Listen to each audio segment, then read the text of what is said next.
Good afternoon, everybody. Welcome to Midnight's Edge. We're here on the main channel. How's it going, everybody? We're here to talk about the latest Star Wars reshoot rumors. With me, as always, Mr. Tom Connors. Good afternoon, good evening, good morning, whatever it is where you're at. And joining us, because we are doing this in darn motorcycle, we're doing this in the mid-afternoon on the East Coast, and it means he's still able to join us. We have the boss man himself, Andre. Greetings, everyone. Glad to be here and so glad to see all of you here. So, hail everyone and welcome everyone in the comments. Hey, Neil. Hail Frank Hernandez. Hello, Talik Seed. Hello, Dommy Dive, and everyone else. Oh, and hail Sunny Boy too. Sorry for botching your name. Zany boy. Yeah, that's probably right. We got Robert Pearson. He's another good friend. Robert Pearson's in Australia, I believe, isn't he? Sean Strife. Yes, and actually, we have another special guest with us. You know him from as the author of the Earthman Jack series of novels. Our resident insider, Mr. Matthew Kadish. Hey, everybody. All right, everybody. So we have convened here on the main channel to discuss the latest round of Star Wars rumors.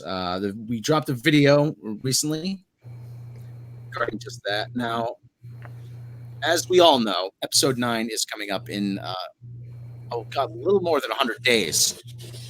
Damn motorcycle. Oh, God. It's like the day the loud exhausts here. So anyway, all right. So let's start.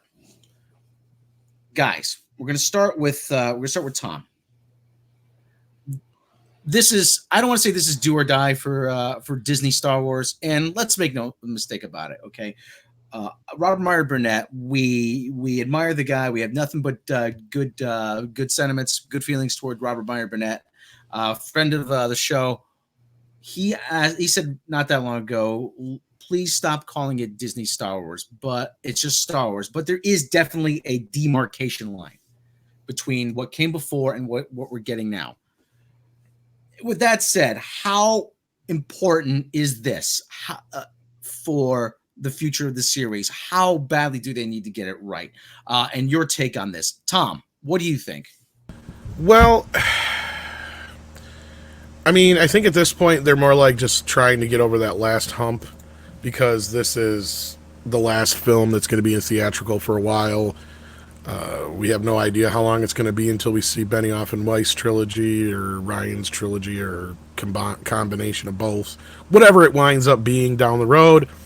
We know that they're going to concentrate more on television. So this is important, but I think that they've kind of come to a point where I don't know if they can really fix it. Like, I don't know if this movie is going to be able to do anything to fix anything. I mean, Solo was a glaring example of how bad things were fucked up. I mean, pardon my French, but I mean, that's I would never thought I would have lived in a world where a live action Star Wars film would make less than $300, $400, or $500 million for that matter. The fact that movie did so badly kind of took me aback. I'm like, holy shit, people are really as upset as they say. There is as many people as some people say. You know, I thought at first it was kind of just this thing where, you know, some of us nerds who just weren't into it or happy with what they did to Luke and a few other minor things. But over time, I've come to realize that there's a large portion of not only the fans, but general audience and fans combined that are not happy with the way things have gone, and they're not getting any new fans. Before we go on, we have a $5 Australian super chat. Good morning from Troy Tempest. Good morning from Australia. Hail Midnight's Edge. Thank you, Troy. Okay, now moving on. Andre. Yes. You're the outsider here. You're not that big a Star Wars fan, but you certainly recognize the importance of this. Just from a business standpoint, you're a businessman. So what's your take on this? Honestly, my take is that this movie isn't do or die, because this iteration of Star Wars is pretty much done for. Right now, the rise of Skywalker really is just a matter of trying to salvage what remains of the legacy of this particular trilogy, in my opinion. I think what's going to be much more important for the future vitality of Star Wars, for lack of a better word, is what they do next. Mandalorian for one thing, but this next trilogy that they're gearing up, whether it be Benioff and Weiss, which is more likely, or Rian Johnson after all, that's, I think, is going to be more important than the ending of this one, because this one is so tainted already, there's no rescuing it, not really. But the next one, that's going to be more important, I think, no matter how this performs. So is this do or die for Star Wars? I don't think so. I don't think Star Wars will go back to what it once was. It's too late for that. But it can still carry on as a big franchise. And will it be able to do that? That, I think, depends more on the next installment than this one. This one is really more about, well, trying to salvage the financials as much as possible, in my point of view. Okay, Matt, what's your take on this? I'm gonna echo what Andre and Tom kind of said, in the sense that this isn't like Episode 9 is not do or die. They're moving the goalposts, so as long as Episode 9 makes more money than Solo did, they're going to consider it a hit. But Iger has shifted focus away from theatrical to the Disney Plus platform, the OTT, direct-to-consumer streaming service. And so that seems to be Disney's focus going forward. So less importance has been placed on these theatrical releases in terms of Star Wars, how they contribute to Disney's box office success. So they're looking at Star Wars as more of a content offering for their streaming service going forward. And I feel like they've kind of written off Episode 9 as like, let's close out this, first wave of Star Wars films that we had, focus on the streaming service. And then Benioff and Weiss's trilogy, like they're already slated for, every 2 years rotating in with Avatar. So it seems to me like because they've pulled back on Star Wars productions, we're not getting a Star Wars movie every year, but we're getting a lot of Star Wars content on the streaming service, that they've kind of done what I would call a strategic retreat in terms of, the Star Wars franchise, to use it as a way to kind of get the Star Wars faithful into paying that monthly fee, as opposed to trying to get these big $1 billion Star Wars blockbusters out there. Because I think they know that. Why does that sound familiar? I think they know they kind of messed up with this franchise in terms of the theatrical stuff. So with the increasing importance of the Disney streaming service, I think that's where you're going to see a lot of the Star Wars content kind of in the future. Sorry, I didn't mean to interrupt, but where does this sound familiar? Where have we heard all this kind of before? I wondered, wasn't there a guy that got Me Too recently? Anyway. Mecha Random, how are you doing? Welcome to the chat. Hey, hello. The question is, with you guys. I'm I was going to say, I think you know the question. Yeah. So. No, I don't think that they care. Well, this movie will not fail. They're not going to allow it to flop. So no matter what, it's not going to flop. I think that they're using Star Wars to kind of market the Disney Plus streaming right now, because I think more of their eggs are more in the we want to push the streaming service basket. That's just what it really feels like to me. So I don't think they even care anymore. Well, Andre or Rob, you had something to say? Yeah. Well, Andre gave his answer before. Oh, he did already. Yeah, I already gave my answer, which basically is that this is not the end. Oh yeah. Live or die for Star Wars anyway. The next thing is going to be that. The big thing that Disney wants to keep going with Star Wars is the merchandising. So as long as they keep pumping out, we've got, I think, 3 different series coming out on Disney Plus, that's going to give them so much more merchandising potential, licensing potential than a new trilogy where one movie comes out. But nobody's buying it anyway, though, and even. Well, I mean, it's not a question of who's buying it; it's a question of who's licensing it, because there are a lot of people out there, a lot of companies that pay big bucks to get the license and keep the license, as opposed to whether or not their products are selling. that's immaterial That's to Disney. really foolish. Well, I mean, you've got to understand that these companies would, after a while, like, hey, we're losing all this money by making all this merch that nobody's buying. So they're going to stop making bids for it, and they're going to be like, Hasbro does sell the toys, but maybe we'll just make fewer because no one's buying them. Well, Yeah, but you can't really say no one's buying them, because if you look at the supply chain on these things, so a company.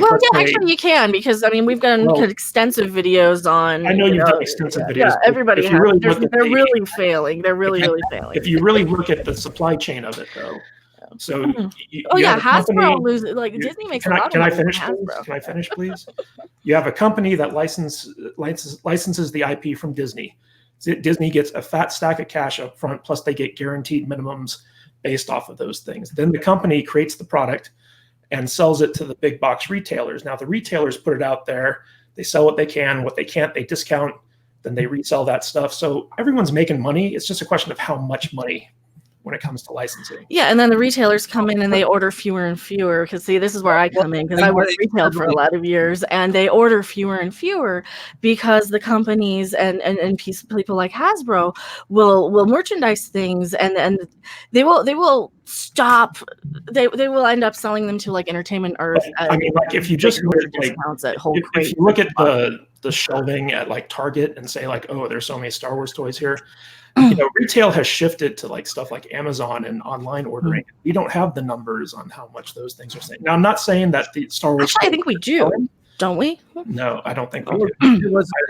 I'm pretty sure World Class Bullshitters did a video on this. Well, I've tried to find sales figures for Amazon. They don't really share that type of stuff. But what I'm not saying that the toys aren't selling. What I'm saying is that the way that the supply chain works, we don't have a lot of information about the various avenues with which these products are sold. But still, I mean, you can't just make a statement that they're going to sell, because I mean, there's no guarantee they're going to sell. And what happens when you come in, like from a retail standpoint, if let's say you do make a whole lot of stuff, right? Let's say you've got the license for something, and the retailers order fewer and fewer each time, so you make fewer and fewer. So yeah, you're still be spending like this license for Disney merch, like if you're Hasbro, let's say. But they're not going to be spending as much each time because the previous stuff didn't sell. They're stuck with this license that they are the retailers are ordering fewer and fewer cases of things. They have to sell them at extreme discounts on their site. You have proof that retailers are buying less and less of these. It comes down to you don't have proof either. So there are agreements here between companies. Yeah, but let's not get too deep into that, because that's a side detail. Because I think we can all agree that the merch isn't selling what they wanted to or what it used to, but obviously there's still some merchandise sales. But Andre, they may be going down, but they're still there. When it comes to Disney, though, Disney's still making all the minimum sales figures that they're doing with these licenses. They're still getting all the upfront fees. Disney's not losing any money off of whatever you consider to be a failing product out there in the marketplace. Disney's still making money hand over fist on this stuff. It's the third-party licensees. They are the ones that aren't getting their money's worth, and that's where Mecca's point come in. But next time around, because there's such a wide variety of licensees out there that you can't say all of them are failing. Maybe Hasbro is, I don't know, but T-shirts, lunchboxes, backpacks. Nike's making a Star Wars inspired sneaker right now. Yeah, they're making them. Who's buying them? Let's get too caught up in the merchandising. All right, this merchandising, Disney's still earning on it for right now, and other than that, it's a very, very mixed bag. Let's see what some of you guys are saying in the comments. Sorry, slate here. Dommy Dive is saying that The Last Jedi was so bad it made Flash Gordon look as good as The Fifth Element. I love The Fifth Element. Lil Poet Boy wonders how many people can fit in a single StreamYard video stream. So 6 at the same time, isn't it, Tom? Yeah. Yeah. Video for Newt said, I'm a long-time fan of Star Wars since 1977. I think the problem is that Disney went off track by not using the canon stories like the books from Timothy Zahn, etc. I'm very much done after The Last Jedi. Yeah, I don't think that you're alone in that. And Maverick MX asks, after Rise of Skywalker, do you think Lucasfilm main focus will be making Star Wars series on Disney Plus? We can get back to that question later on, but I think it's just a temporary thing where that's the main focus before they regroup and come back on film. But let's move on with the specific rumors. Well, hold on. Did Rob get to give his part yet? Yeah. Oh, no, yeah. Sorry. Yeah, let's get back to Rob. But here's my thing. Yeah, okay. This merchandise is selling, but at the same time, I think there has been some long-term damage to the brand. Well, you can say this much: there's plenty of articles out there that are saying the merchandise isn't selling. We don't have any hard numbers, but we do know that there's been very reputable money sites now that have done a lot of, articles about it. Again, no hard numbers, but I also hear stuff like, there's warehouses at Disney full of figures that can't be sold. That's not true. Disney has nothing to do with that. Maybe at Hasbro, they have a warehouse full of toys that are possibly collecting dust. But like to what Matt was saying, he's right. It's a licensing, and I've said this in the past before. We've seen this between episode 2 and 3. It was a really kind of a shift to where they had the same kind of issue. It seemed like the stuff from episode 2 didn't sell as well. So when episode 3 came out, it seemed like they didn't have a whole lot of merchandise compared to the first 2 films, at least from my perspective, in the stores. There wasn't nearly as much out there other than just a lot of Darth Vader stuff. But other than that, it seemed like episode 3 was almost non-existent. It seemed like in toys and t-shirts, at least from my perspective. I mean, there was stuff, but it just seemed like episode 2 didn't sell so well. So I think we may see a similar situation here, where you'll have a downsizing. Well, what I was trying to get at was, okay, yeah, the merchandise, whatever about the merchandise, okay, that's beside the point. The brand is damaged. The importance of episode 9. I mean, really, if this is going to be their last chance, the last shot at a movie for a few years, they need to get it right. No ifs, ands, or buts. And now they have to undo the large portion of the damage that Rian Johnson did. Because whether or not anyone, listen, say what you want about the last. If you like it, fine. But you know what? Don't try to tell me it's a good movie. Please stop. It is not a good movie. It is not well written. It is not well acted. It is not well plotted. Nothing about it is good. Visually, it looks nice. It's I'll give you that. But they did the impossible. They made me say, wow, this movie sucks about a Star Wars movie. And they made a lot of people say that. So now you've got to undo that. They have to hit it out of the park. And the thing is, Rian Johnson only had to make a 7 out of 10. That's all he needed was a 7 out of 10. He couldn't even do that. And lock him away somewhere. Put him in, I mean, really. And the fact that he's antagonized fans over the last year and a half, last 2 years, really hasn't helped matters. And Kathleen Kennedy has not come forward, and she's still she paraded Ewan McGregor out. Look at me! Look, I'm making this happen. Please like me. Won't you please like me? Get her, hide her, lock her in a closet somewhere, please, and don't ever let her see the light of day. I've actually heard that she doesn't give 2 shits if we like. Well, like I said, I think she's, her husband. She's aware that we are not happy with her, but I heard she don't give a shit.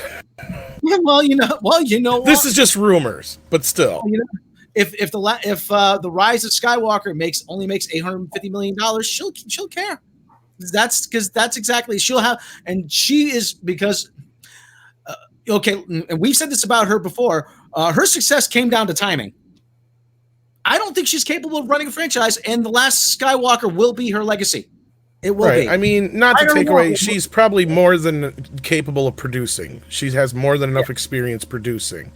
But I'm not going to argue the fact that the guy next to her could have wound up being her down the road if it just didn't happen to be that she knew the right people. Okay, well let's move on. Let's move on from this. Okay, now we've got That is a good question, though, Rob. Let's get everybody's response to that. What do you think the threshold is here? How much does this movie have to make worldwide at the box office to not be considered a flop? Let's start with Andre. 1.2 billion. So anything less than that, then Disney's going to consider it a disappointment, you think? Yeah, I think that anything, if it's less than $1 billion, I think that's for a Star Wars movie, and this is going to be a very expensive Star Wars movie. Mhm. Less than $1 billion, of course, they may have written it off already, but less than $1 billion, I think is going to be a disaster for them, at least from a PR point of view. Anything less than 1.2 billion, I think will be a disappointment. They'll be pleased with it. They're gonna, like in public, they'll say, "Oh yeah, this is great," blah blah blah. But behind closed doors, I think they'll be disappointed with anything less than 1.2 billion. Mm-hmm. Matt, what do you think? What's the threshold? I think 1.2 billion is a bit high to be considered a hit. I mean, like that's a mega hit, and I think Disney would be super pleased if it did over $1 billion. I think that their projections are having it coming in less than $1 billion. So, like I said before, they've moved the goalpost. So, as long as the movie does better than Solo, it's going to be considered a hit.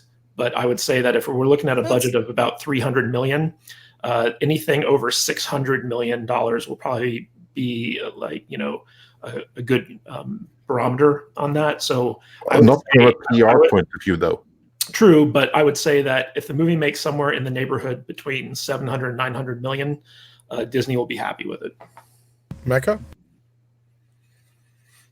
I think Disney is going to do whatever they can to make the biggest opening weekend, just like they do every time. You know, they're going to extend the weekend. They're going to do whatever they can, and they're going to say it's a hit no matter what it pulls in. So even like anywhere from 600 million up, they're going to say it's a hit. Rob? I think, well, in the public perception, I think anything under 800 million is going to be considered a bomb. They can say whatever. I'm talking worldwide too. I mean, because we know we can't count on China. So, I mean, right? And it just feels like right now there's a saying that they're trying to drag this across the finish line. I got to imagine that these studios have got to be getting some bigger, better deals from China than most of the average deals, because otherwise, why would they put so much emphasis on it? Well, because there's 1.5 billion Chinese people. Well, I get that part, but when we see reports that they're lucky to get anywhere from 10 to 20% of the actual box office when it's all said and done, is it really worth that much to them to put that much emphasis on that part of the world? The Chinese box office saved the Warcraft movie. Like, I think... but that was probably because they had a better deal than they usually do, I'd imagine. It's possible, but it was also, like, I think it was in more theaters. That movie was in more theaters in China than any movie in the history of the country. And so I think it's also a question of, like, reach in terms of, like, getting the film out into exhibitors out there.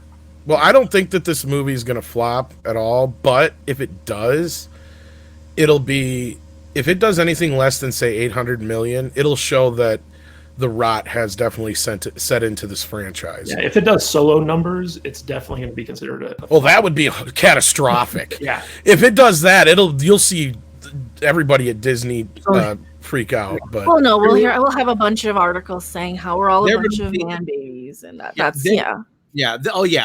attack us. But if it does Solo numbers, there's only going to be two bigger bombs: Hiroshima and Nagasaki. Really, I mean, if it does Solo numbers, they'll just talk about how many people subscribe to Disney Plus. They'll be like, people aren't going to the movies anymore. They're watching TV at home. They'll quickly sweep it under the rug. They'll blame the fan.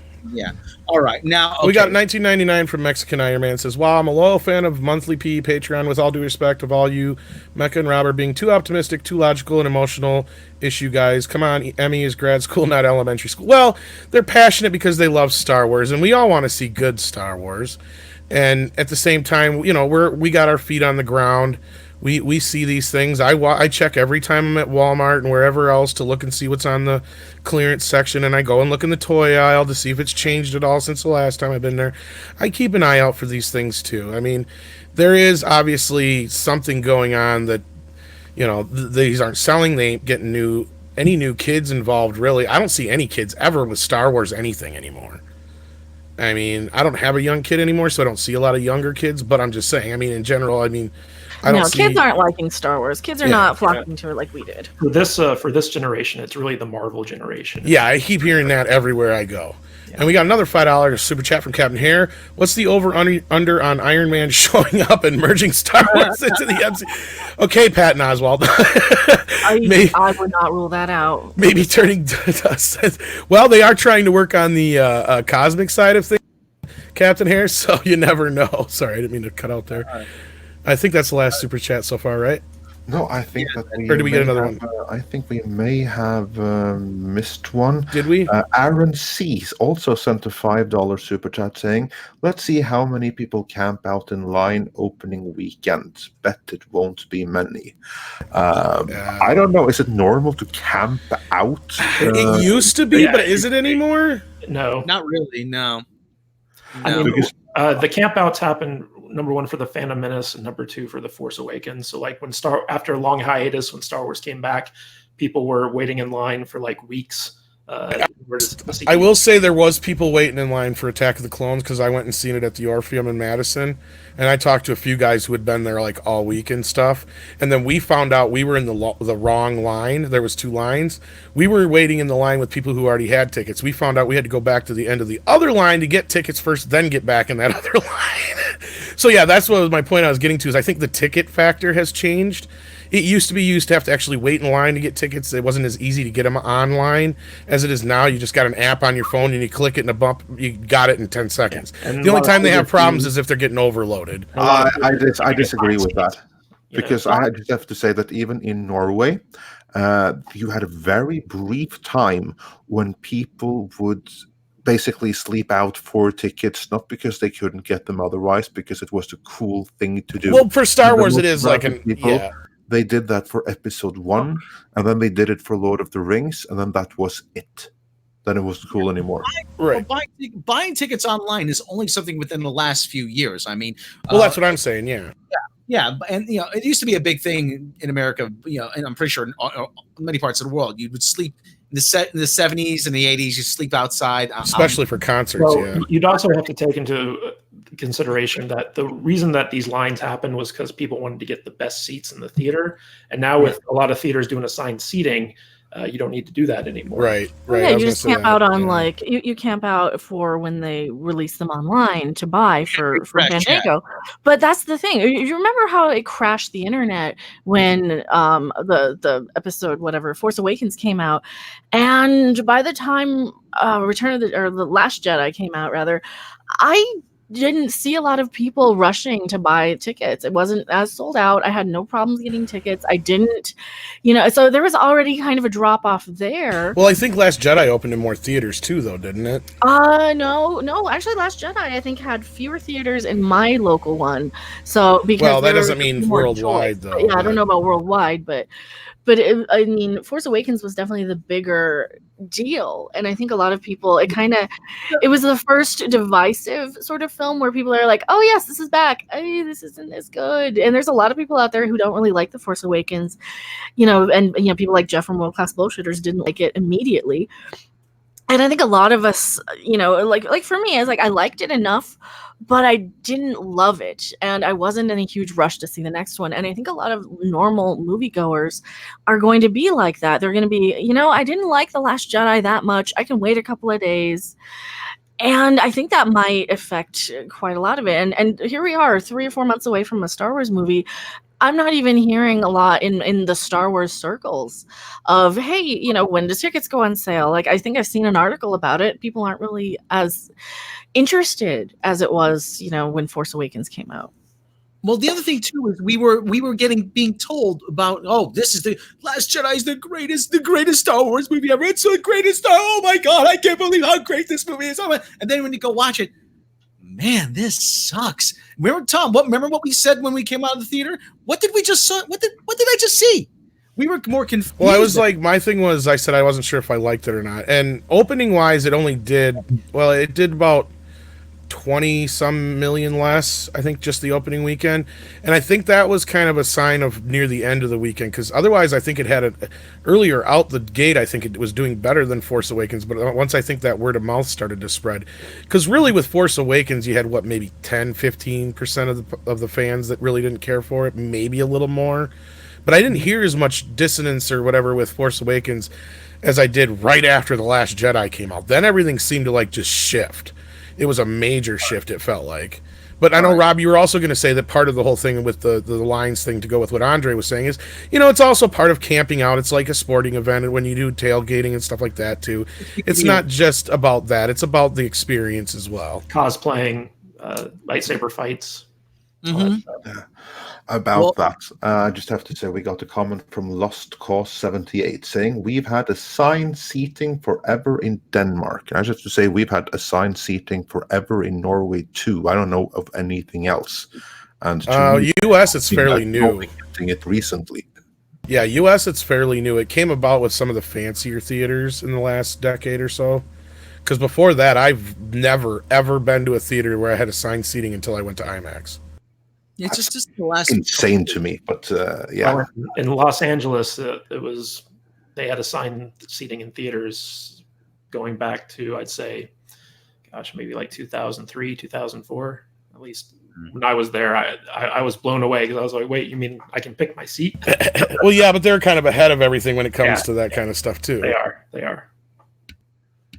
Well, anyway, speaking of ahead of things. Let's go. What is with these dirt bikes here?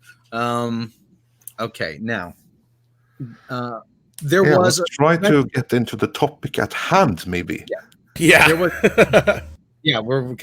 all over the place. Okay, now there was a convention actually recently in Salt Lake City, the FanX convention, where Ian McDermott and Hayden Christensen pulled out of a panel at the last minute, and nobody knows why.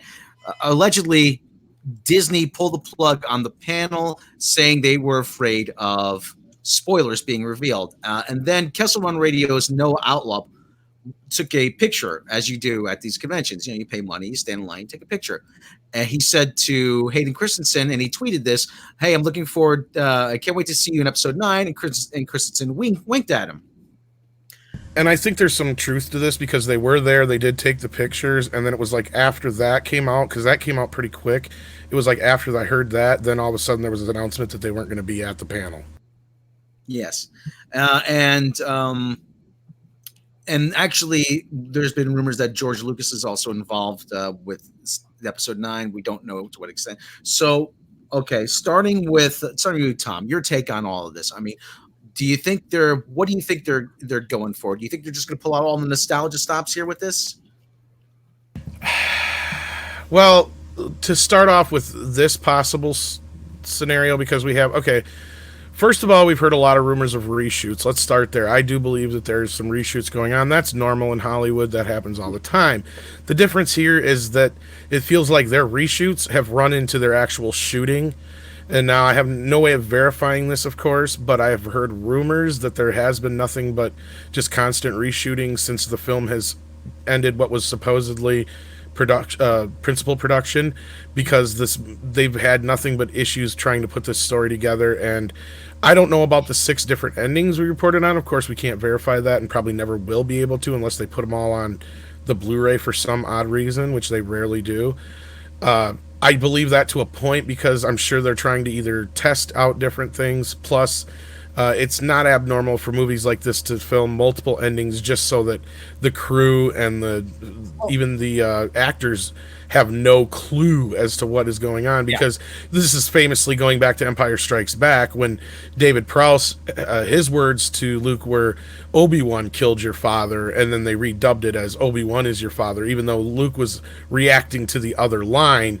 Technically, he knew. He was the only one besides the director and George who knew, and the writer Kasdan, because they took him aside and told him. But otherwise, that's how they keep these things as secret as possible. Yeah. Well, we should also say that, like as you said, multiple endings aren't exactly a new thing. Sometimes they will shoot more than one ending. They'll test it and see which one audience reacts better to. I distinctly remember for Wrath of Khan there were two endings. The one where Khan destroys the Enterprise, and this other one where Spock dies, and we know which one they went with. I have not been able to track down the other ending, however, but they did test 2 endings, and for I Am Legend years later with Will Smith, they actually did have 2 separate endings for that, but one the happier ending tested better than the other.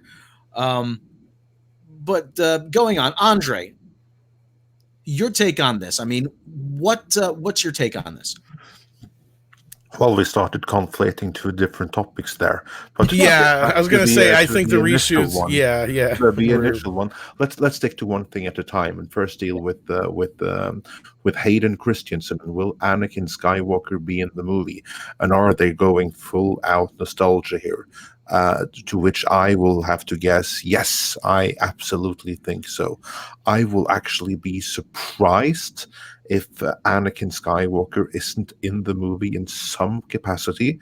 I think that they're going all out apology tour here, and J.J. Abrams will have gotten the order, if not from Kathleen Kennedy, then from Bob Iger, to unfuck this mess. To use a term that we frequently use around here. It actually comes from my brother, but that's neither here nor there. And I do believe that going all out nostalgia and all out member berries is the way they're going to do that, in part, trying to remind people what they liked about Star Wars way back when, do what they partially should have done the whole time, which was basically have the proper passing of the baton by starting with the old cast and then giving the newer ones more and more importance, so you have this natural progression. Instead, they did it the other way around. Now they have to overdo it with the original cast. That's what I think is going to happen. So yeah, I absolutely believe that Anakin Skywalker will be in the movie. Matt, what do you think? I'm going to say I don't think he's going to be in the movie. I think that they've been very open about their stunt casting in an attempt to get people excited. Return of Billy D. Williams, return of Ian McDiarmid. If I believe Hayden Christensen retired from acting. I don't think he does it anymore. But if he was involved in The Rise of Skywalker, I think we probably would have heard about it by now. So I think that this cancellation of the panel was just, for whatever reasons or what have you. And I don't think we're going to be seeing Hayden Christensen in the final movie. Okay, Mecca? I really think he'll probably return as a Force ghost, because I think they want to try and emulate some of Return of the Jedi. Yeah, because that's what they've been doing. They've been redoing the original trilogy to a certain extent. And yeah, I think they're going full on member berries, and there's a lot of little, hey, remember this, hey, remember that, and that I keep seeing all over the place. I made a video earlier today that they're bringing all kinds of rumors and theories about people bringing back. Now they're thinking about Samuel L. Jackson coming back, or there's rumors anyway. So now there's it's all member berries. It's nostalgia. It's hey, remember Billy D. Williams? Hey, remember the Millennium Falcon? Because they don't know what to do. I don't think they're not going to bring back a lot of us as fans. And they're trying desperately to make it as inoffensive, I guess would be, it's probably not the right word, but as palatable for as many people as they can. So I'm not going to be surprised at all if we see the Anakin Force Ghost or a voiceover or something. Is he going to be like in the movie fighting Palpatine again? I doubt it. But we'll have some sort of nod to something. Yeah. Well, JJ is always known for he loves his mystery boxes, as we all know. And I think we are going to see something unexpected here. Whether it's Anakin, whether it's we are going to see something's going to come popping out of the mystery box, and it's going to be I hate to say it's going to be like a total lack of payoff. It's going to be this big build up, and it's like, oh, really, that? So don't be surprised if we see that. So, but okay, well, I think we've done enough on that one. So anyway, moving on. There's been a plethora of leaked plots. Are we going to talk about the reshoots? Well, we're getting to that. Okay. We're getting to that. Yeah, it seems like they're leaked plots, and if the leaked plot sort of ties in with that. There's been a plethora of leaked plots, and if we're to believe anything, they're still shooting this thing right up, even probably now. So, what do you guys take? What's your guys' take on this? I mean, is there anything here in any of these leaked plots in this video we did that you think sounds credible? And there's this assertion that this is all market research, that they're cut and pasting this movie pretty much as a choose your own adventure movie. Yeah. Rob, just we can't assume everyone has seen that video. Can we go through the major leaks, and we can comment on them one by one, maybe? Okay, well, I'm gonna have to pull up a script. Stretch. Can we shame them for not watching every single Midnight's Edge video and thumbs upping? Yes, we and can, sharing? actually. Yes, we can. Because if you haven't watched it, definitely check it out. It was a really good video. It's really well put together. While Rob goes over that, I did hear a plot leak rumor that supposedly fixes one of the biggest issues I had with The Last Jedi. And I actually did an article about this on Medium about how I believe that this one instance kind of broke the continuity of Star Wars. And that is the Leia Poppins moment where, she's out in space and she uses the Force to kind of fly back into the ship. And I'd heard that in episode 9, the movie starts off with a flashback where Luke is training Leia to be a Jedi. Yeah. And Leia comes to him and says that, she's pregnant and she doesn't want to, continue her Jedi training because she wants to focus on being a parent. And so and then it goes to present time, and Leia's the one kind of overseeing Rey's Jedi training in the forest where she's flinging her lightsaber.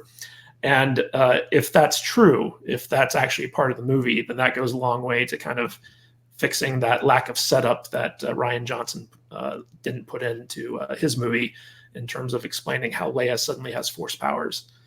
So I'm hoping that there's something like that in episode 9, just to kind of fill in that plot hole. But I don't want to get too hopeful because I've learned not to get my hopes up when it comes to Star Wars. Okay, well, one of the earliest plot leaks we got. Yeah.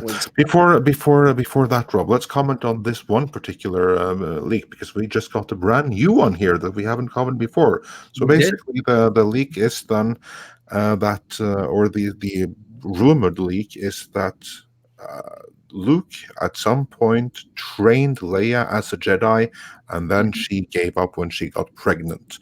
Do you believe that, Rob? No, I don't. Well, actually, like I said, nothing will surprise me. But and if it is in the movie, I think it's a piss poor attempt at retconning that thing. Tom? I don't think Tom's on the call right now. Oh yeah, no, okay. Well, Mecca.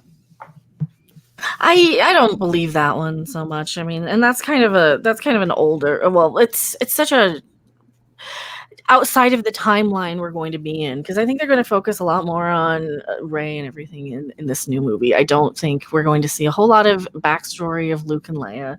I don't think they care at this point. It's not going to make them a lot of money in merch, so there's really no reason for them to put that in the movie.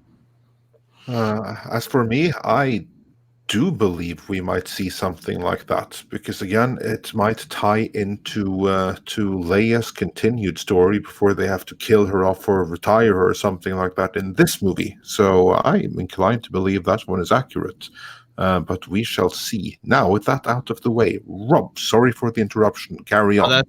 That's fine. You're the boss. You can interrupt me anytime you want. So, okay, there was an early plot leak that said that there's a time skip about 5 years. Kylo Ren is mostly seen as benevolent. The Resistance is pretty much gone. Rey, Finn, and Poe are still believing that the Empire should not rule because it's seen as another empire. They go to the unknown regions, and they discover a command station where there's a female prodigy. They go to an ocean planet, and there's a manufacturing facility underneath that is empowered by the civilizations conquered by the First Order. They liberate those people. The unknown regions unite against the First Order. There's a traitor in the ranks, which turns out to be General Hux. And Hux is trying to usurp power, yada, yada. And there is a big reveal that it turns out that Rey is training a bunch of Force-sensitive people, and one of them, a girl, turns out to be her daughter. Kylo flies into a rage, and Rey is saved by Leia at the last minute. So that's the short version of it. If any of this is true, then this is gonna, for want of a better expression, suck donkey balls. Okay, I'm scratching my head at this, guys. What do you think? Starting with Mecca, what do you think of this potential plot leak?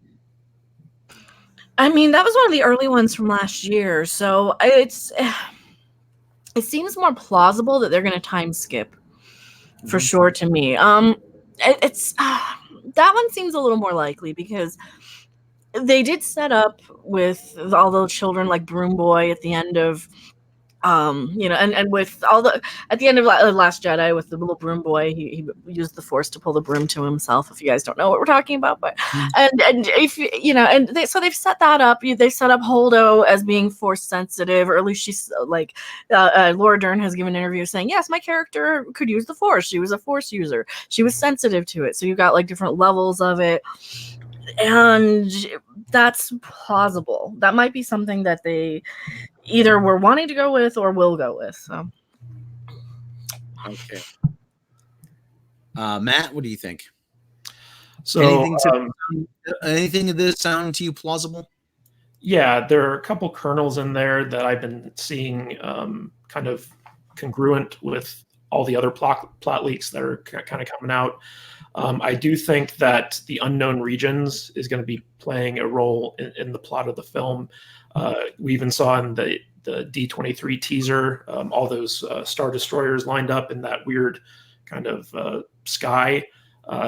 It's believed that weird sky is part of this unknown region, and that it's hard to navigate in there because it's like within some type of nebula and there's all this interference. So you can hide stuff in there, and that's where this it's called the Death Star Destroyer fleet or something like that, where basically Emperor Palpatine or someone like that is rumored to have made this fleet of ships of Star Destroyers with Death Star cannons in them. So like it's got the Death Star technology within the Star Destroyer. So this fleet can basically spread out across the universe and wipe out any planet at once.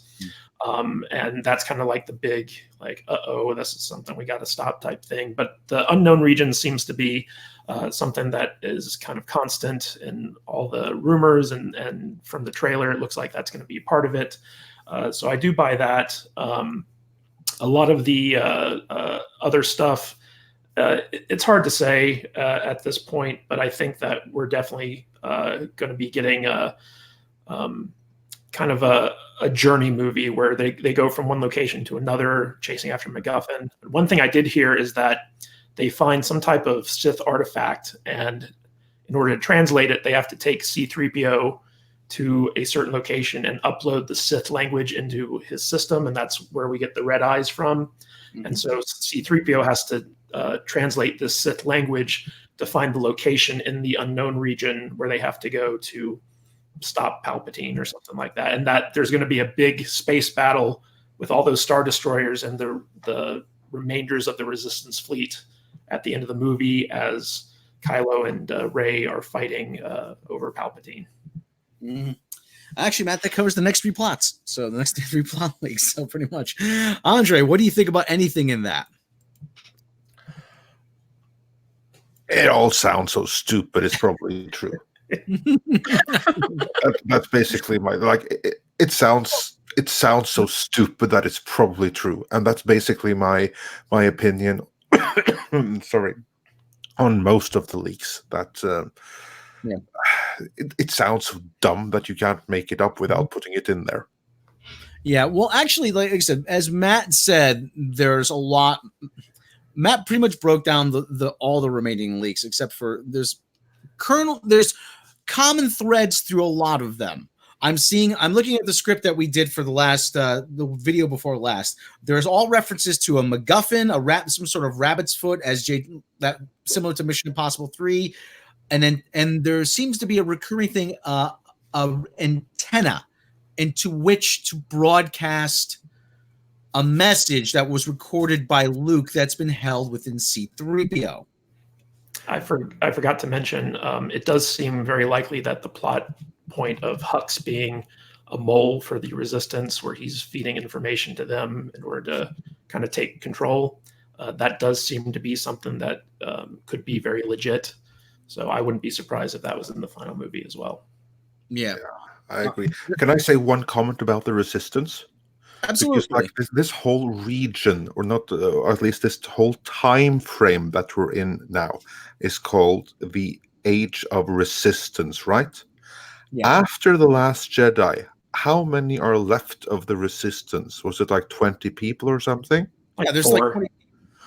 But then why the hell are they called the Resistance? There's no resistance. They're a terror cell. They're an insurgency. That's what there are. There's no resistance at all. And if there's no one Apparently else, they were called the Resistance from the beginning. That was Leia's group. yeah, so basically they're like the Antifa. Then they have like this ironic name, which is the complete opposite of what No, they they're are. more like the Coast Guard, but they just call themselves the Resistance for some reason. I don't know what they're resisting, but they were part of the Yeah, Old that's Republic. why I was- Or like the New most Republic. people in the galaxy, they must be pretty okay. If there's no one else resisting, then I guess that the rule can't be that bad. It really just came down to J.J. Abrams trying to hit the reset button, and he just did it in the most sloppy, lazy way possible. Like, there's no reason they should have started off being called the Resistance, but that's what we got. Well, according to Doomcock, he says, why? Yeah, Doomcock asked that very same question. He goes, they're called the Resistance, but they actually fight on behalf of the government. Therefore, wouldn't the First Order be the Resistance, and then the Resistance, wouldn't they be the government? I mean, Yeah. I mean, But the optics on that are all wrong, so couldn't go with that. I don't understand why J.J. Abrams just couldn't have Leia be part of like the New Republic armada, and then once the First Order comes and destroys the New Republic, she breaks off and says like, we're the Resistance now. Like, they started off as the Resistance. They didn't have any of that journey. So because he had to come up with a name that he could put on toys for marketing purposes, I guess. I think that's what it is. So anyway, well, back to, like I said, these plot points. Like I said, a lot of them share the same commonality, but there is one, as you said, which has an elderly emperor that somehow Palpatine survived being thrown down a reactor shaft and blown up. They don't say how, it doesn't say how exactly he survived, but he did.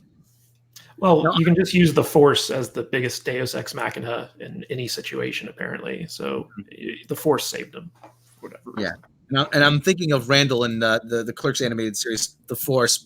Whole movie's flawed.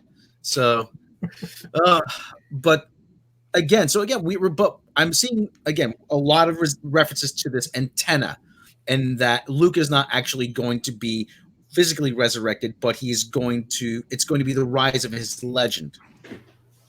So, yeah. So, but it doesn't seem. Can I comment on that one rumor? Absolutely. I just have to comment on something as a non-fan, as someone who's like a casual fan at best of these things. One of the first rumors was basically, as we covered, that the rise of Skywalker is basically just broadcasting the legend of Luke Skywalker into the universe so that he can be like this half messiah-like figure and inspire others to rebel or for the insurgency and what have you not. Well, there's also that rumor. Yeah, carry on. There's also the rumor. So, you have the title, The Rise of Skywalker, and one of the endings, the possible endings that have been floating around out there, is that Rey returns to Tatooine for some reason, goes to the Lars homestead, and someone asked her who she is, and she says, "I'm Rey Skywalker." And so the title could mean that Rey takes on the mantle of Skywalker, and that this is the story of her rise to and that's how they kill the franchise. I have to say, I prefer that to just broadcasting the myth of Luke Skywalker. That's also something that bugs me, that they're supposed to be these super powerful beings after they die. No, they don't. They just disappear, and then they ghost talking to some other Jedi, and that's pretty much it. So that's I hope that Luke will find a way to buck that particular trend, and that's not the ending, because that freaking sucks. Then I prefer her moving and becoming the new Skywalker, just taking on the name. That's bad. It's less bad than broadcasting on the radio. Yeah, I also heard a rumor about a retcon to another Last Jedi retcon about Rey's parents, where basically, Rey's parents were nobodies, so it was technically true in the Last Jedi, but it's revealed that her grandparent was actually somebody, and the rumor going around right now is that Rey's grandfather was the Emperor, and that Rey was hidden away by his son and his son's wife, or Rey's mother, to keep her from being killed after the Empire fell. And so basically she has this weird connection with the Emperor where he thinks that he can turn her to the dark side, and that's why he's using Kylo to kind of lure her to him. And so like technically Rey's parents, being nobodies is true, but surprise, her grandparents are actually somebody. So there's that rumor flying around out there as well. Yeah, and there's also the rumor that she's actually Kylo Ben's twin sister, in that Leia had twins, and that she was one of them, which seems to be another. It all sounds just so lazily and haphazardly, just thrown but against. They'd know if they had another baby. It's like babies don't disappear. Problem. Yeah. So. Oh, for God's sake! And it also explains why. And the other thing, when Rey returns to Tatooine, she has the vision of herself. That dual lightsaber, that Nutcracker lightsaber, is supposedly a Force vision. It is not her. She doesn't turn to the dark side. It is a vision of her turning to the dark side. Yeah, I think everyone is kind of the consensus is that the dark Rey that we saw in the teaser trailer is part of some type of vision, kind of like how when Luke went into the cave in Empire Strikes Back and he fought Darth Vader, and then it was revealed that it was Luke. That was kind of the thinking, because there's something about that image in the trailer that's kind of off, like it doesn't look real. And so we're thinking that it might be kind of stylized because it's a vision of some type of a possible future. Well, she looks well. You couldn't say that by her acting, but she's always got that wooden, unemotive look on her face. It could just be like partially done rendering or going through all the film processing that they do, or it's not film anymore, but digital, but like all the little filters that they're going to use. So a lot of the time you see unfinished CGI as well. So I think it's the vision. She actually goes dark side. I can't see them turning their Disney princess into a character. No, she's not going to be dark side. It's going to be either a vision, it's misdirection, it's Rippers just put a most excellent comment. I'm going to put it right here. Rivers727 says, it's a Force vision. On the main Star Wars website, they wrote it was a vision, and then they had to quickly change it. So, yeah, there we go. So they took the suspense out of it for us, really. But we have a super chat from Matrows. Emperor equals Phasma. Both survive being blown up. Yeah, well, Phasma. We kind of knew Phasma was going to be just a marketing. Is there any news about Gwendolyn Christie returning for this movie, or is Phasma? Not that I've been able to find. Not that we know of. What a waste she was, by the way. What a waste was that? Didn't take her helmet off once, and this isn't Judge Dredd. So, I also find it odd that they waited 2 whole movies to introduce the Knights of Ren. Like they showed them very briefly in the Force Awakens in that flashback, Force Vision, and weren't mentioned at all in the second movie. And now in this movie, they're all coming back. Like where were they? What were they doing? We have conflicting leaks that say that the Knights of Ren are in it, and one says that they're not in it. Well, didn't the Esquire article confirm that? Because they had pictures of them. The Esquire article confirmed that, and that supposedly Matt Smith is going to be the leader of the Knights of Ren. I seriously hope so, because that's one of the things that actually disappointed me the most with The Last Jedi. For those that listen to our live shows leading up to The Last Jedi, then you may remember me saying that I'm not the Star Wars fan, but this trailer, and especially the Knights of Ren bit with those cool-looking red knights, that has me a little bit excited. And then they were in the movie, and we learned freaking nothing about them. What a letdown was that! So it even made more sense if those Praetorian guards were the Knights of Ren in The Last Jedi. But then again, you can't ask the Last Jedi to make sense, because none of it does. no part of that movie makes any sense. Yeah, we have some more super chats. Let's deal with them quickly too. Accumulating some older ones. Steele Johnson sent us a $2 super chat saying, "Hey guys, Tom, love your background, radical. We'll be sure to pass it on when he's back again." And 6 turning 4 burning sent us a $5 super chat saying, "I believe Empire Strikes Back started the camping out in front of the theater trend. I don't recall it happening with earlier movies." You know what? I can well believe that it would have started there. Wouldn't surprise me for a second. But someone else who was there at the time would chime in on that. And then Steele Johnson sent us another $2 super chat saying, "Palpatine's behind it all." Yeah, probably. And then Captain Hare, we're huge fans of Captain Hare, sent us a $5 super chat. Another question. This one's a good one for you, Rob. What do you think the chances are the inevitable porn parody The Rise of Skywalker matches or beats the actual movie? I think they're working on it right now. They're going to have it ready to go within minutes.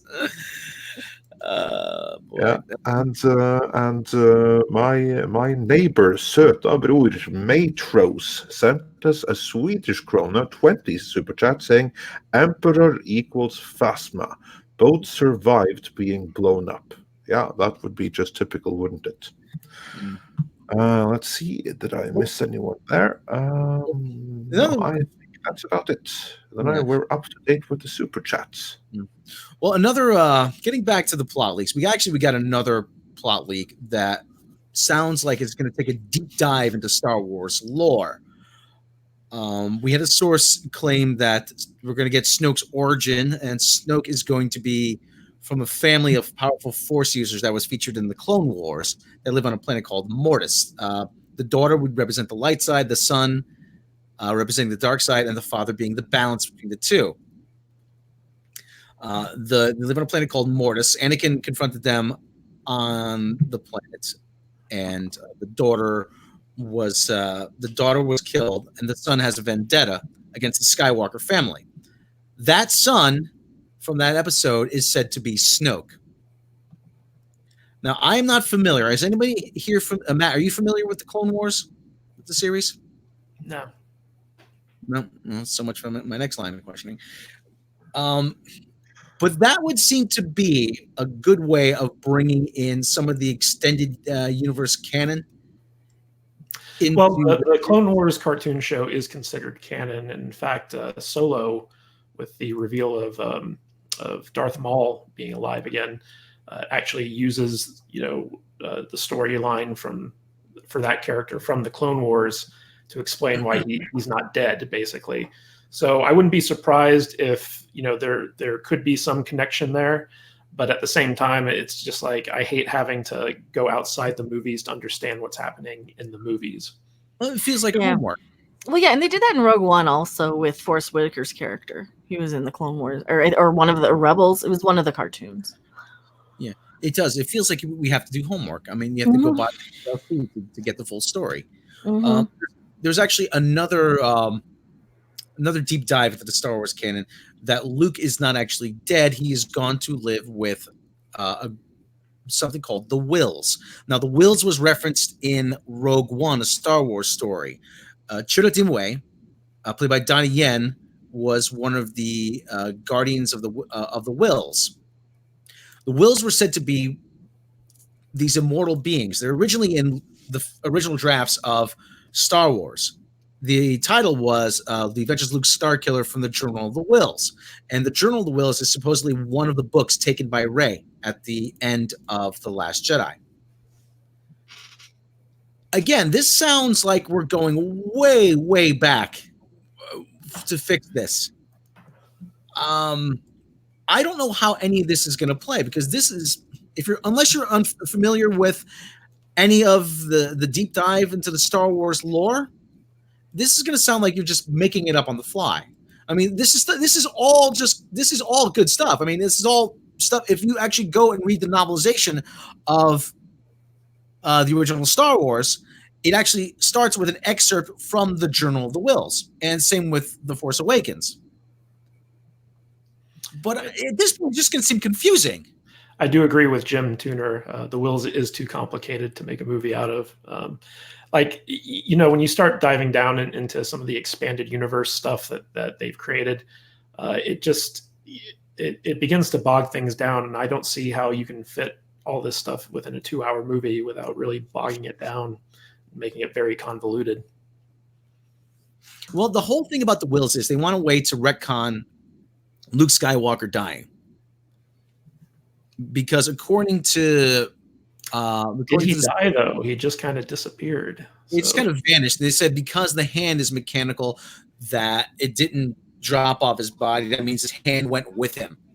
I just think that's Rian Johnson not remembering and not paying attention. Well, Rian Johnson in an interview actually talked about how they debated whether or not to have like the hand just kind of like fall off after he disappeared, and they said that they decided not to do that because it would have undercut the emotion of the moment, because it might have generated laughter. So that's why they chose not to do that. Because we all that's know the laugh that they cut. That's the laugh that they cut. Yeah. Because we all know you're going to need your artificial hand in the afterlife. God. But actually, I completely buy that line of argument, because movie making, and especially scenes like that, is all about the emotional impact. And a director like Rian Johnson, he's not going to want to do anything to take away from the emotion of the scene the first time you see it on the big screen. Then most people aren't going to think, the hand, what happened to the hand? No, they're just going to see, he died, he disappeared, like old man Obi-Wan Kenobi before, which was also dumb if you ask me. But yeah, so that's kind of like what they were going for there. He basically just stopped his heart, and since he's a super Jedi master, he becomes so much more powerful, to use the words of Obi-Wan. He just disappeared. The whole point of them disappearing is that they become one with the Force. And so like Yoda, Obi-Wan, they reach that level where they basically shed their mortal existence. And yeah, they reach nirvana. They're still dead. They're not coming back. They're not bothering anyone in this plane of existence. So it's a real question as to like how Luke achieved that, whether like him wielding the Force in such a powerful way in order to project himself, across the universe onto Crate, was so stressful that it killed him, but at the same time, it also opened up his ability to kind of merge with the living Force. I mean, I probably got the heart attack. It was just further proof that Rian Johnson didn't respect the lore of the franchise and didn't really think through a lot of his decisions on the movie. He got all tuckered out, is what I always say. So, boy, it's just sounding more and more. Yeah, but I think it's important to point out that with all these, I mean, we don't know where all these plot leaks are coming from. This could be someone's fan fiction that they're just throwing out there. So we gotta really wait until December to find out. One other thing as well. This is J.J. Abrams, and he is notorious for putting fake stories out there. So half of the stuff that we've come here, it does come straight from Bad Robot, but it's deliberate leaks, which aren't really leaks so much as they are misdirections, planted misdirections rather than leaks. Because if you put like 20 fake stories out there, then it's going to be so much more difficult to tell the one real one from the planted fake ones. And we're definitely seeing a lot of that here. So most of the leaks that we've heard, I don't think are going to be in the movie. I think that it's going to be some of what we've heard is going to be in the movie, but most isn't, and that is by design. So then it's just a matter of which of the stuff is in there and what is it that we haven't learned yet. I think that the most of the movie we haven't learned yet, and we're probably not going to learn about it until we actually see it in theaters. At least those of you are still going to see it in theaters. I know that's not everyone. Well, we know a few things for certain. We know that the remnants of the Death Star are in the movie. We know that the Unknown Regions plays a role in the movie. We know that Kylo Ren is leading the First Order in the film. We know that Luke is coming back in some way, shape, or form. So there's a lot of things that we do know, but we just don't know the actual plot of the movie itself. Like we have very small kernels that we can extrapolate from. Yeah, but the other thing too is another thing we've heard, and this has been Doomcock actually said this, and we've heard this, is that some of these leaks are to do some market research. There's I don't know if this is to be believed, but there are factions within Lucasfilm and J.J. Abrams being one of them. They are putting these leaks out there to see how people react to them, and then they are going to cut the movie in a certain way so that it will be sort of a choose your own adventure end product, that it will be this sort of mishmash, this sort of mixtape of different ideas that they hope is going to be a coherent movie. And I've said this before, I don't know if I said this to you guys, design by committee rarely works. Design by internet committee, that will never work. I hate to think that this is going to be the future of movie making, that they're just going to defer to the internet to see how we react and then do this sort of ad hoc approach to making movies.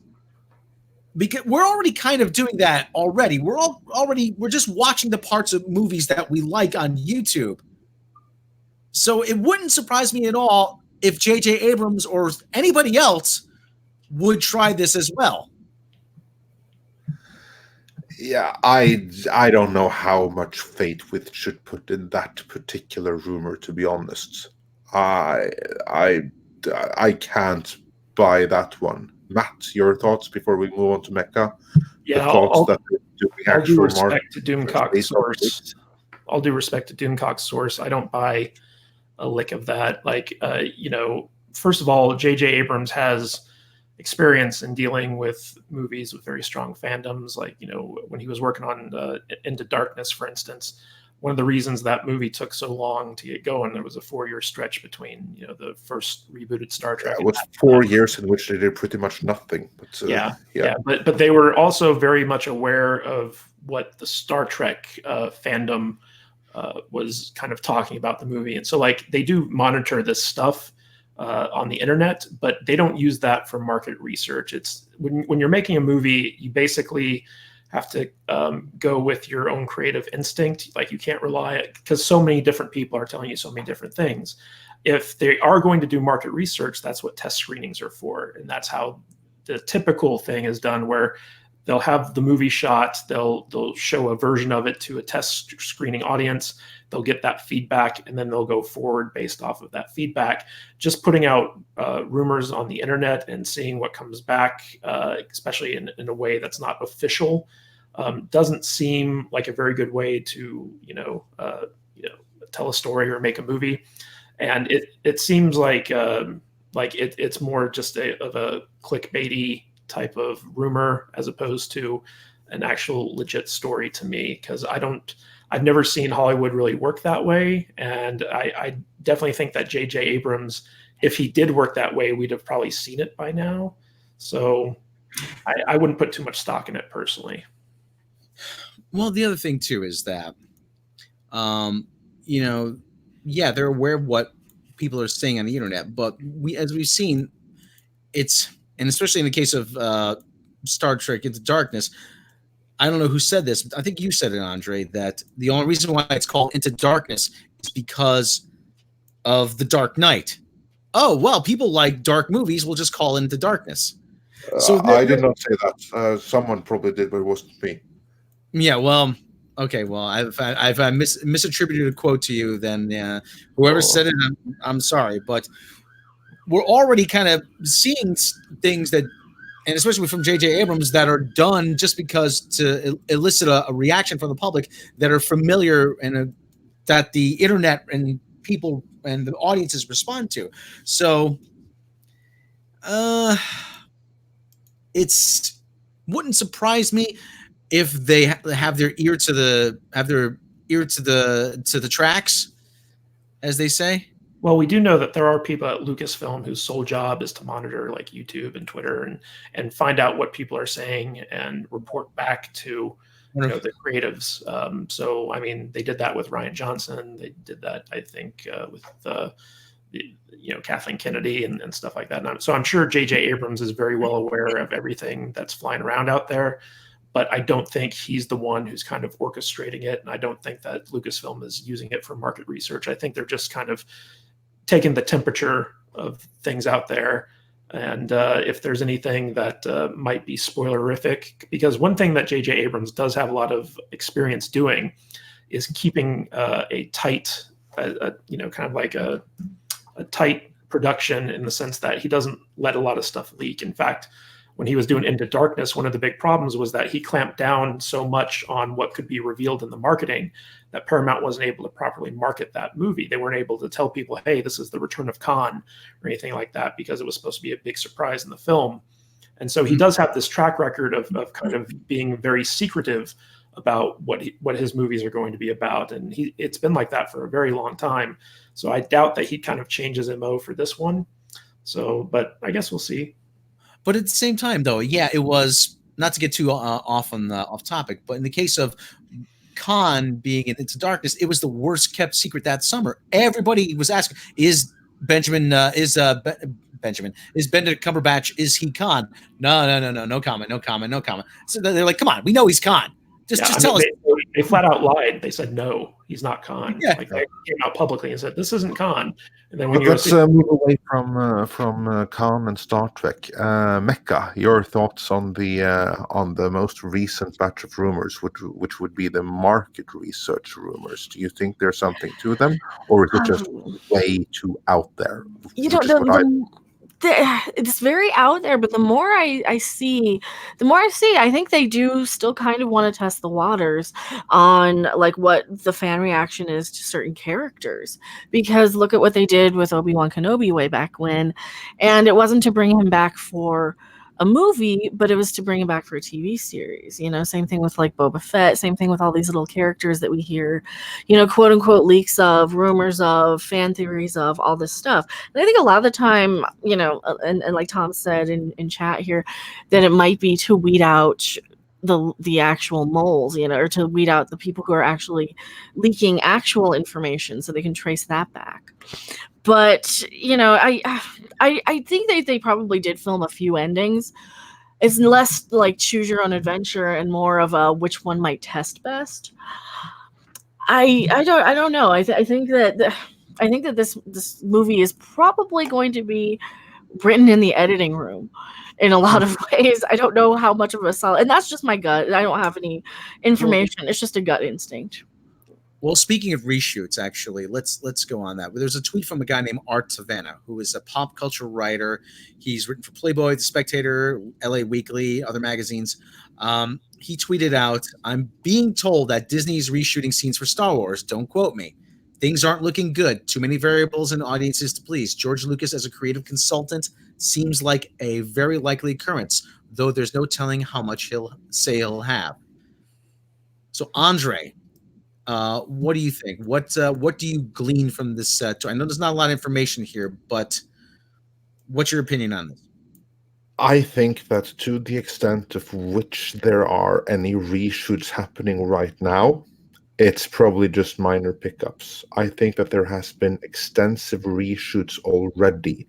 That at least is what I have heard. From a source who doesn't have first-hand information, but that does have second-hand information. That as we said in the previous video, that there have been three configurations or three main configurations of the movie, and this ties in with what the Mecca said about the movie being written in the editing bay, because there's so much footage to choose from that with editing, apparently this is what I heard, is that a total of 6 different endings could be made in those 3 configurations, with minor editing and with minor nips and tucks here and there. And I think that's kind of like what the reshoots are about, to the extent of which they're still happening. I don't think there's any major reshoots. Any rumor that says that I don't believe. It's too late for that. Then they'd have to push the movie back if there's any major reshoots. So that I don't believe at all. What was the other part of the George Lucas consulting? Yes. I wouldn't be surprised, and the reason I don't think that he's going to have very much to do for all practical purposes. He may have I think that to the extent of which they brought him back in, I think it's a mostly marketing like thing. Again, it's like the Star Wars apology tour that is member berries all around, and if he is involved, and I'm not saying he is, that could be bullshit, but if he is, I think he's going to be brought out with fanfare more as a way of showing that he endorses this movie than anything else. I think that if we are going to learn that he's been involved, that's the real purpose of it. Is just so to give the impression that he approves of this. This isn't Disney Star Wars. This is Star Wars, and he approves. That they want that kind of seal of approval. If he's involved, it's for that end, is what I think. Mm-hmm. Mecca, what do you think?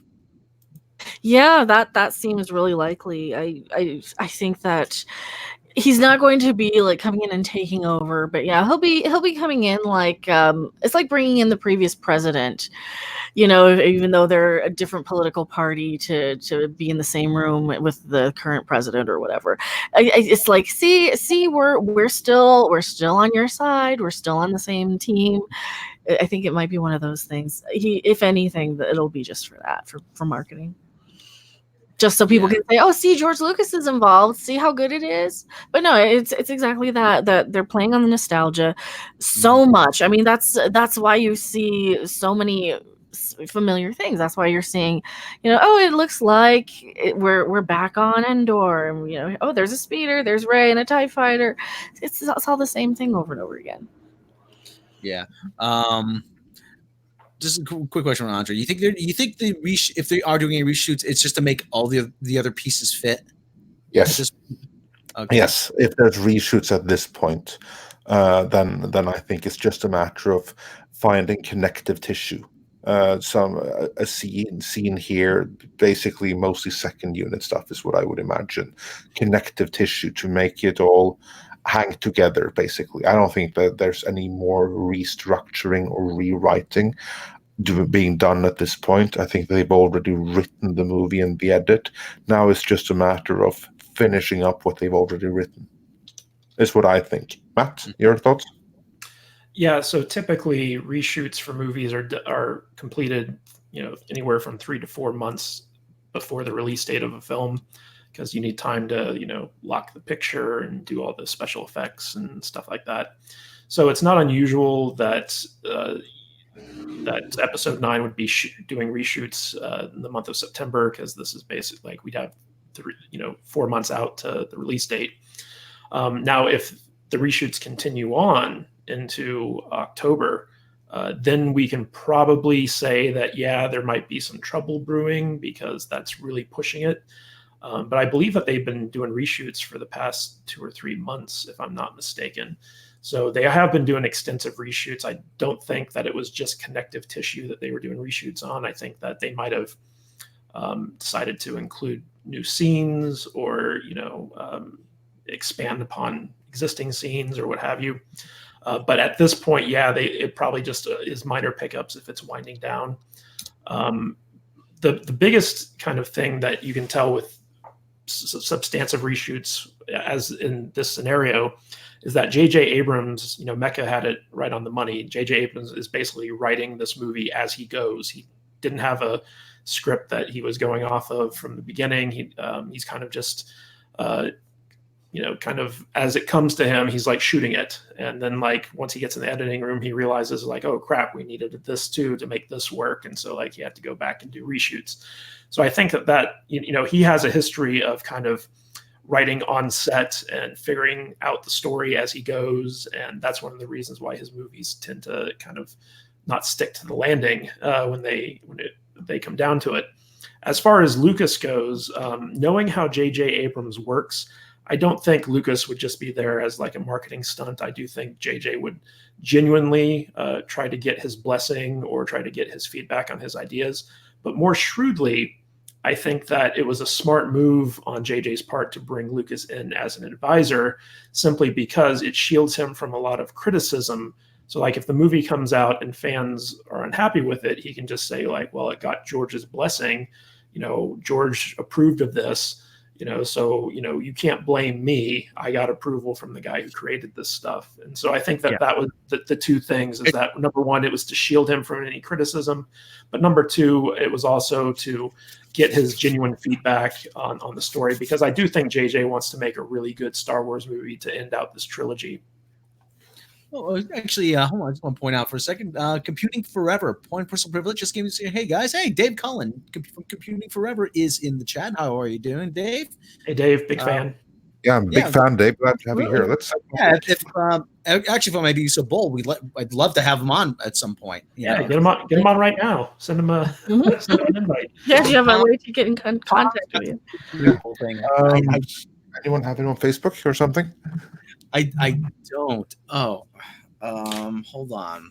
Let me send him a link. Actually, hold on. Let's see if we can. Is he on Twitter? Computing Forever, Dave Cullen. Let me see. I believe he's on Minds. If you go on Minds, you could probably find him.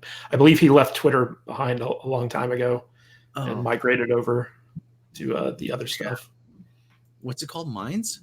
Minds.com. Minds.com. Oh. Well, we can't this time. We'll sort it out for next time. Okay, He says, awesome, he's off to bed. Can't blame you because it's quite late in our part of the world, but next time for sure. You're welcome anytime. Big fan of your channel. Yeah. Love your stuff, Dave. Thanks for stopping by and saying hello. But as you were saying, Matt, though, about this is a way to shield JJ from criticism and Lucasfilm and Kathleen Kennedy. But the other thing too is Rian Johnson didn't leave a whole lot of places for this story to go. The whole thing with Broom Boy at the end and the movie, and I was like, and I even said in my review of The Last Jedi, is like, this leaves it no place to go. What do you do? The rebellion, whatever the hell they're called, resistance, rebellion, the rebel-sistance. So I don't know what they're called at this point. Those guys. There's 20 of them on one ship. That's barely a volleyball team, right? As I said, that's the insurgency, not the resistance. Exactly. Yeah. That's a bridal shower, right? It's a bachelor party. And none of them look too broken up about all their friends being killed. I like how this new galactic republic apparently consisted of one planet, that once you destroy that one planet, all the other members of this republic are like, oh, we're just going to sit this one out. It's like, how does that make any sense whatsoever? Like, there should have been some, when they were calling for help in The Last Jedi, some of these other planets should have come to their assistance. It really didn't make any sense. That's what I don't understand. You were under the boot of the Empire for 30 odd years. Now you're finally free, and you put out a call. Even when I don't know what planet they destroyed, that one planet, there's a couple planets they destroyed in that one blast, that one system from the Star Killer. Nobody said, "Hey, they just destroyed those planets. We're not gonna let that happen. Yeah, fuck those guys. Let's get them." Nobody but Leia. All the arms? Are you kidding me? Leia, Holdo, and Akbar were like the only three people who were like, hey, we shouldn't let this stand. It's like, really, guys? I mean, come on. Well, maybe they don't have news. We don't know. It's a big galaxy. Quite a distance. Yeah, without the Death Star antenna, nobody knows what's going on. Is that how it works? Before we wrap, actually, one person has actually claims to inside knowledge of the Rise of Skywalker. That's Kevin Smith, and he likened it to Avengers Endgame. Avengers Endgame relied heavily on time travel aspect. Now there is a part of this plot leak regarding the wills that they exist in the world between worlds. They can exist through time and space, but they can't interact it. But they can see events through it. Unfortunately, I gave up trusting Kevin Smith's opinion long ago. Yeah, Kevin Smith seems to be brought to tears very easily by a lot of things. Well, also his credibility got kind of shot fan. with his opinion on all the DC movies that he gushed over that were absolutely terrible. I mean, you know, everyone has their own opinion on stuff, and Kevin Smith, you know, he's the shilliest of the shills out there. I love him as a director and a writer, but as a critic, he leaves a lot to be desired. So I don't really trust a lot of his takes on these things. What I will say is that I think that Lucasfilm and J.J. Abrams and, you know, a big extent Kathleen Kennedy, they really are trying to make the best Star Wars movie that they can. The question is just like, are they like, is their talent able to actually carry that across the finish line and actually do it and kind of heal this rift that The Last Jedi created in the fandom? I kind of hope, you know, like there's a part of me that hopes that that's the case. But the pragmatic side of me looks at this and it's just like, you know, J.J. Abrams never sticks to the landing, and he might be the wrong guy to try to heal this rift. But, you know, we'll find out in December. I just had a flashback to the movie Patch Adams, where Robin Williams is saying to the chief of staff, "I want to help people. I want people that heal people. I want them to get better. I want to help them. I want to heal their spirit, their souls." He says, and the guy says, "That's what I do." And Robin Williams looks at him and says, "But you suck at it." that's what wraps up Lucasfilm's this version of Lucasfilm and Disney Star Wars in a nutshell, I think. So Andre, what do you think? There's a great comment here. Severo just said, "I think they're making the best Star Wars movie they can for the wrong audience." So I think that actually applied more to The Last Jedi than to this one. Disney and Lucasfilm definitely seem to have forgotten who the Star Wars fans are, and they're not making the Star Wars movies for them. I actually think that I just have to say this, Robbie, before I let you carry on, then you knock yourself out. I think that's kind of like the problem with Star Wars in a nutshell. And so many other things, that they look at their own statistics over who are watching, who's buying, and they see, yeah, okay, we got the entire male market cornered, but really it's overwhelmingly white male, and that means that there's so many other audience groups out there to be tapped still, and then they try to get more of those groups in by altering the property to that end. But in so doing, they at some point, so much agenda is added to it that they lose the original fan base, and that's kind of what I think has happened here. Yeah, I've actually done lots of videos talking about what you just said in terms of how Disney's strategy since they acquired this product was to expand the fan base for it. But by doing so, just like you said, they alienated the core fan base, or at least a large portion of it. And so, you know, now the question is, are they going to kind of reorient themselves to try to bring those alienated fans back in, or are they going to continue with their strategy to try to bring in these new segments into the fandom? And it's kind of up in the air at this point what exactly their strategy is. Well, what does a gambler always do when they're on a losing streak? They double down. I think they're going to double down. I think they're going to. Yeah. And I think you're right on that too. I also think that the Disney Plus is the game changer here, because there's going to be so much less importance placed on the Star Wars movies and a lot more importance placed on the TV content. And so we'll see how that plays out. Going back to. I'm sorry, Mac. Go ahead. Sorry. No, I was going to elaborate on what Andre said. It's how they already have the males and like the white male audience locked down. It's like they just assume we're going to buy everybody of like that of the existing fan base. It's like they assume that we will just buy it because it's Star Wars, because the Big Bang Theory has painted and other geek culture lately, like what has become, has kind of painted geeks into this, oh, you love everything that is geek, therefore you will buy it regardless. So we can do anything to it. And it's almost disrespectful. It's almost like they are still kind of looking down at us as being geeks and just assuming we'll buy it. I think ego has a large part to play with this, because there was again, I'm going to reference another film.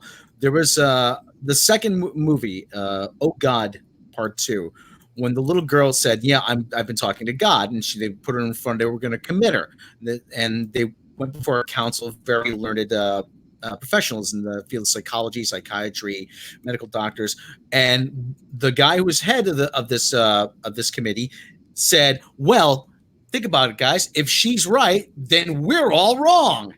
I do not think they will allow themselves to admit that, hey, you know what? Maybe the fans have a point. I really do. Because I'm like, hell, we're going to listen to the fans. We're the ones who studied film. We're the ones working in the industry. What do they know?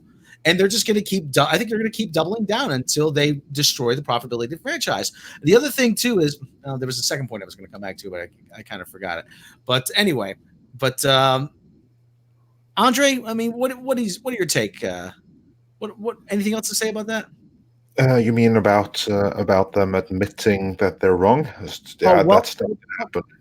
Yeah. Well, the other thing it just occurred to me, like the audience they want, not only the diverse audience, but they think there's all these people, all this quote unquote millennials out there who shop at Whole Foods, who spend $1,000 on iPhones, who are freelance graphic artists who write a penny farthing to an office somewhere and work once a week, in Brooklyn.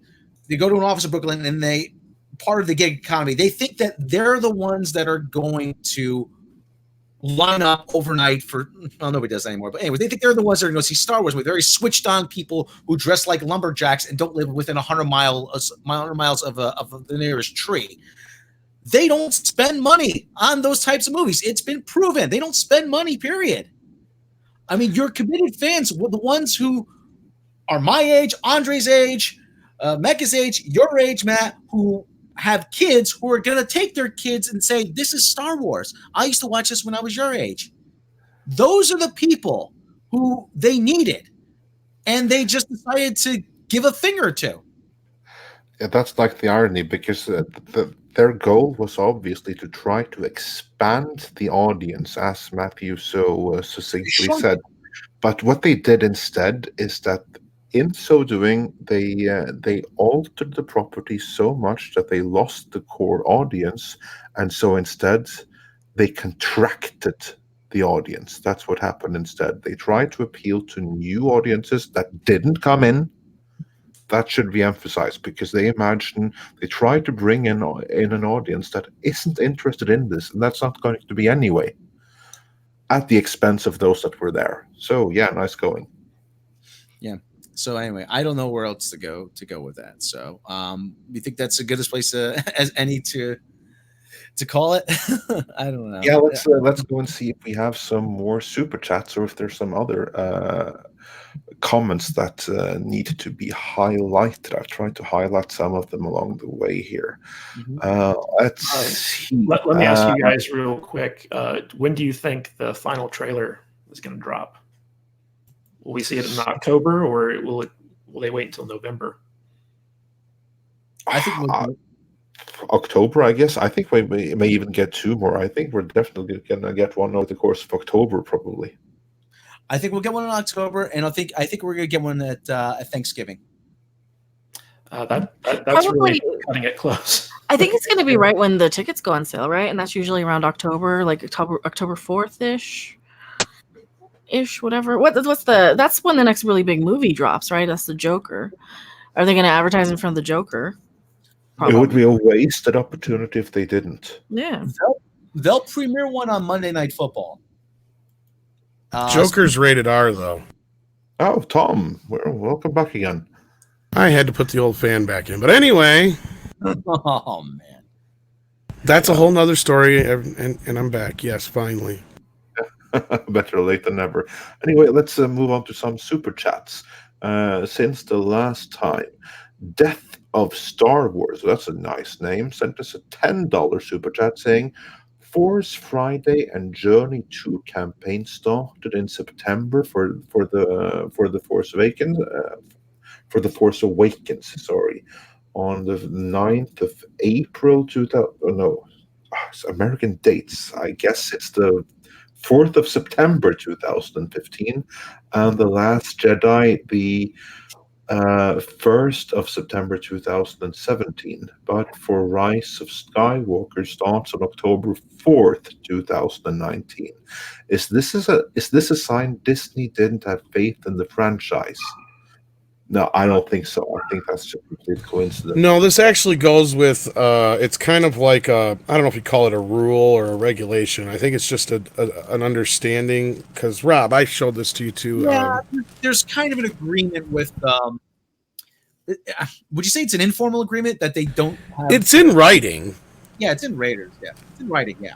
So, I mean, it's kind of like basically what I'm saying is they have a deal where it didn't seem like they really enforced it too much until the age of the internet, when you could actually get trailers online and stuff. But it seems like they used to have a situation where they would hold off of movies advertising until 4 months out of the release date, and they were allowed a couple movies a year, up to a year before the release date. Now, I think they've been following this a little bit better, and that's where we're seeing this, and Disney kind of already shot their load on their year out trailers. The other side of it is there's other ways they sneak these things in, like the D23 footage, for instance. It's not necessarily a trailer, it's footage or a behind the scenes featurette or some kind of other thing, or it's released online somewhere to where they don't actually call it a trailer or a teaser. They call it a teaser, yeah. That's the other thing too. They don't officially call it a trailer, they call it a teaser. But it has to do with all the advertising and how and a lot of it because it used to be, a lot harder for people to learn about a movie so early in advance, as opposed to the last couple decades, to where, people hear about a movie 2-3 years before it happens, as opposed to just months, before, a year before in advance at the most. I mean, I don't know if anybody else has to add to that. I don't think, the only thing I've heard that might be worrisome about that is the reason we may not have been getting any trailers is what I said earlier with my one rumor, and it's just a rumor that I heard, and that was because they didn't have anything set in stone yet until recently, and they're just finally getting, because they kind of almost reshot a lot of the movie. I don't know how accurate that is, though. Moving on to the next super chat. Rivers727 sent us another $2 super chat saying, if 9 flops, who do you think is to blame? Well, there's plenty blame to go around, isn't there? I'm curious, who do you guys think is to blame if episode 9 should flop? Tom, you've been away for a while, so let's begin with you. I will say, first of all, as far as all the leaks you guys talked about, I don't buy most of them. There's a few of them that match up with anything that matches up with the trailer. I buy. Other than that, at this point, I don't. As far as the question at hand, the people to be to blame will be Kathleen Kennedy and Ryan Johnson. Actually, you'll maybe be asking, well, wouldn't JJ be the one to blame? No, because JJ was just coming in to clean up Ryan's mess. I mean, Ryan is technically, from what we've heard, and I have to look again on the timing. Didn't they fire Trevorrow before his movie flopped? I'm trying to, because he come back out later, and I think he alluded to, if not directly flat out said, that the reason they had a disagreement was over the death of Luke Skywalker, because he was a major character in his story. And we've also had Daisy Ridley and what's his face, Simon Pegg, come out and say that JJ basically, or Ryan basically threw out JJ's plan for the trilogy, which they all knew who Daisy's parents were supposed to be, etc., and that just wasn't working for Ryan. So, and it kind of feels like Kathleen got behind him. So if this movie flops, I don't think they can do anything more than point the finger at those guys, really. I mean, people are saying, oh, if Knives Out flops, then Ryan Johnson might get booted from the Star Wars movies. That ain't going to flop anyway. Even if it doesn't make much money, it's not going to flop. It already is prepaid for. The other side of that is, I think if this Star Wars movie flops bad, then they'll start cleaning house. Like, I don't think they're going to blame JJ, and they don't have anything really hanging on with JJ. JJ just signed all his big deals over at Warner Brothers. So he's ready to just go over there and work anyway. That's why I think what he's done with this, he's just going to wipe his hands of the whole thing. JJ's got nothing to lose at this point. he walks away from this either way, he walks away from this. He lands right at Warner Brothers with $250 million in his pocket. So I get the blame goes on Kathleen Kennedy mostly, and a little bit Rian Johnson for killing the momentum of the trilogy. Mecca, your thoughts? Yeah, Kathleen Kennedy and JJ are probably to blame on this one. I don't know. I think you guys really covered it pretty well here. Yeah. Matt, anything to add? I think Tom's right on the money. If the film does flop, the one that you can point to, and probably the person that will get pointed to, is Rian Johnson, because Kathleen Kennedy, she's, crap rolls downhill in Hollywood, so she's going to be looking to shrug it off on someone else. But I do think that if you were to point directly to two people who are the most responsible for Star Wars decline, it would be Rian Johnson, number one, Kathleen Kennedy, number two. So if Episode 9 does flop, I do think you'll see some repercussions on those two. Like Tom said, JJ will probably skate on this one. He's got George Lucas shielding him. He's got his new deal at Warner Brothers shielding him. He's got a lot of balls in the air, and so he can honestly say that he did the best he could with what he was given for Episode 9. And the problem really comes down to Episode 8. That's the real issue here, and that's why. By the way, big shout out to all my new. Okay. What the hell was that? There was a website I was bringing up for another. Oh, okay. And it wasn't muted. I was wondering what kind of poltergeist that was. We'll do it live, people. I was about to get out again. I agree completely with Matt on this. If you have to point to two, it's going to be those. It's going to be Rian Johnson for doing The Last Jedi, but also Kathleen Kennedy for letting him and being in charge of the whole mismanagement. But the and flip of course, side, I was getting to that, but carry on. I didn't want to interrupt you. Go ahead. Yeah.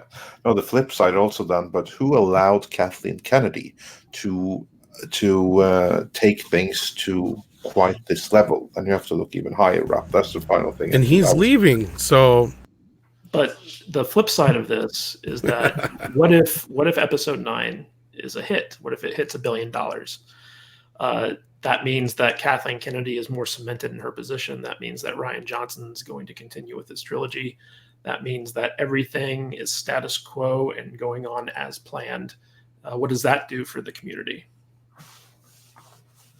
Well, we wait until Marvel goes tits up. That's what it does.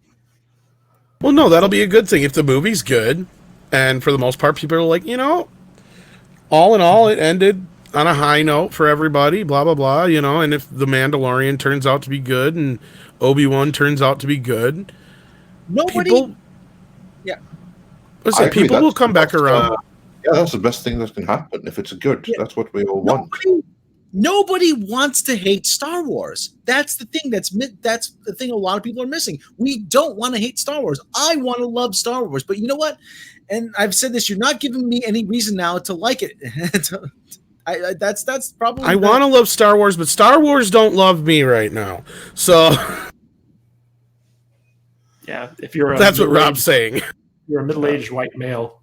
Star Wars is not for you right now. Yes. Well, if Star Wars is not for me right now, maybe my money's not for them. Well, and I think that's what we're going to see. I reiterate from before, if you would have told me 2 months, 2 weeks, 2 days before Solo came out, this movie is only going to make about $200 million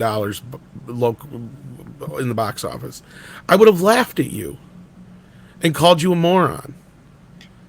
But after that, I can't say that this movie is ironclad, that this movie cannot flop.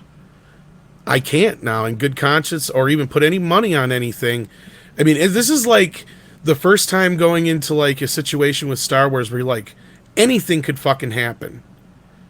Like, this could be the biggest disaster in Star Wars history, or it could be the grandest moment since Return of the Jedi. I mean, you know, it could go both ways, I guess. And you know, it's unfortunate because Solo, you know, it's not a great movie, but it's not a bad movie either. Like it was a pretty decent Star Wars movie. No, but it bared the brunt of The Last Jedi. Yeah, like The Last Jedi was really the thing that kind of tanked that film. And I would have liked to have seen more Star Wars story films. Like I think Rogue One was probably the highlight of the Disney Star Wars era. Yeah. And I would have liked to have just seen more of that stuff. Like, you know, get Rian Johnson as far away from the franchise as possible and let the people who actually love this franchise make some movies. And, you know, like I was on board with the one Star Wars movie a year thing. Like I was like, yeah, give me more of that stuff. Just make it good. I think people are going to come around to Solo in a couple years when it's on basic cable, when you can watch it. People kind of have already, but yeah. When you can watch it when there's less at stake, you know, it's a Saturday afternoon or Sunday after, or you know, Saturday evening. You turn on the FX network. Hey, what's on? Hey, look, Solo is on, and you go, hey, you know what? This isn't too bad. You know, but what this shows though is that the audience will go away. I mean, like that was my whole point is that. I never thought in a million years alive, especially a Han Solo movie, who, you know, on paper, it makes complete sense for the most part. But on paper, that's a can't miss. I also think that the marketing campaign for Solo was very poorly done.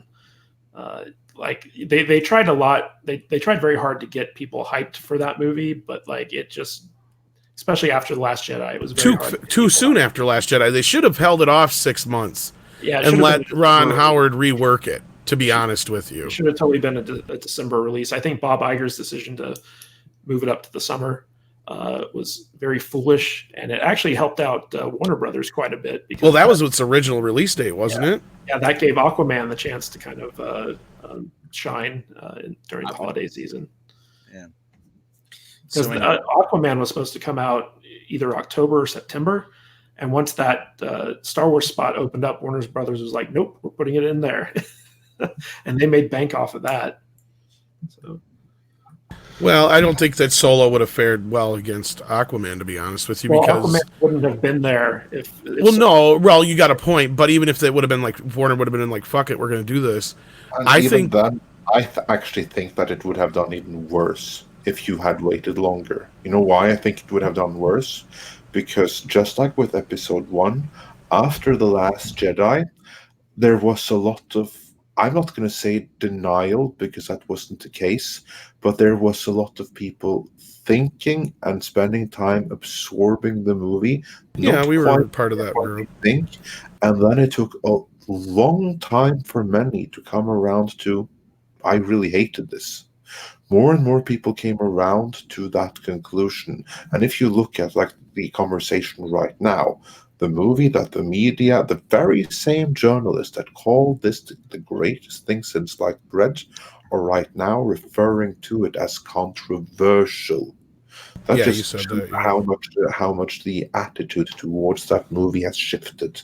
I think that if Solo had opened in December, even more people would have been turned off the Star Wars brand. You're right. You're right. And the proof is in the pudding, because they tried to blame a lot of the quote-unquote competition against Solo. Solo had a 2-week window where nothing came up against it. There's always. I disagree, though, Andre, because, you know, first of all, Star Wars owned that month for a very long time. And so, like, it wouldn't have had pretty much any competition. But I also think that because it came out, 6 months after The Last Jedi, like, that was still so fresh and visceral with a lot of... I still think Andre's right, though. I would have done worse against Aquaman. Well, I mean, Aquaman wouldn't have been up against it if it had kept the December. I think it would have done worse in December, period, even if Aquaman wasn't there. I don't agree with that. I think it would have done a lot better. You also had Bumblebee and Mary Poppins. Right. Well, a lot of those were moved up as well. I think. I was going to say Disney would have moved Mary Poppins, but I don't know. Bumblebee is a different story. Yeah, because still you would have had Aquaman, Bumblebee, and Han Solo. I think that was originally an October release that got pushed to December once Solo left. the competition, I don't think was the problem. That was my point. That was my point. It just didn't really have any. So even on its own, it wasn't able to get wings. Yeah, It had like a 2-week window where nothing big came up against it, just some alternate programming. Because the only other big movies around it were Pirates of the Caribbean, which was like 2 weeks out of that, and then a lot of the marketing got compressed. I remember when they premiered the commercial during the Super Bowl for the trailer. There wasn't a whole lot of buildup for Solo. It felt like, they spent all this money on this movie, and Iger just wanted it out there to recoup the cost, and he didn't care. He thought that the brand would carry it, and so they just pushed it up to summer, and that was a huge mistake. I think if they had kept it in their December release window and spent the year building up to it, I think a lot of people would have kind of burnt out on their Last Jedi hatred by the time that came around. They would have given it a shot. So my opinion is I think it would have done better in December, because it's not, I think word of mouth also might have carried it a little bit as well, because, it wasn't that bad of a film. It wasn't a good movie by any means, but it wasn't like Last Jedi bad. It felt like a Star Wars film. Whereas, in my opinion, we're going to have to agree to disagree on this one, because I think that the hate for The Last Jedi only got stronger and stronger, because the reports that we have of toy sales and everything is just increasingly negative. Of course, there still are toy sales, but they're getting more and more down, is the intention that I got. Now we also have how the Galaxy Edge is... I'm not going to say it's a flop, because you still have hours of waiting time and stuff, but how it's a failure relative to expectations. And this is a long time now after The Last Jedi. Well, it was one conversation we're having right now with Rise of Skywalker. Yeah. I don't think that Solo would have done good at any time, but I think it would have done worse in December. And it has to be said, though, Andre, that it's one thing to see, CosmicNews.com, us, Nerdrotic, Doomcock, all those guys talking rumors about Star Wars stuff not selling and this, that, and the other, and Galaxy's Edge not being full or something like that. It's different when you got Bloomberg and all these other places that are reputable. That's a huge That's thing. what I was going to... in Bloomberg, because Bloomberg is read by investors. So that's a pretty huge thing. But again, I don't want to get too much into... No, but that's the thing, is where I think that we have an issue here with as bad as Solo did, and that was my whole point to begin with, is that this is the first time in history where this is not a sure thing. And I'm not even sure how sure Disney is on this.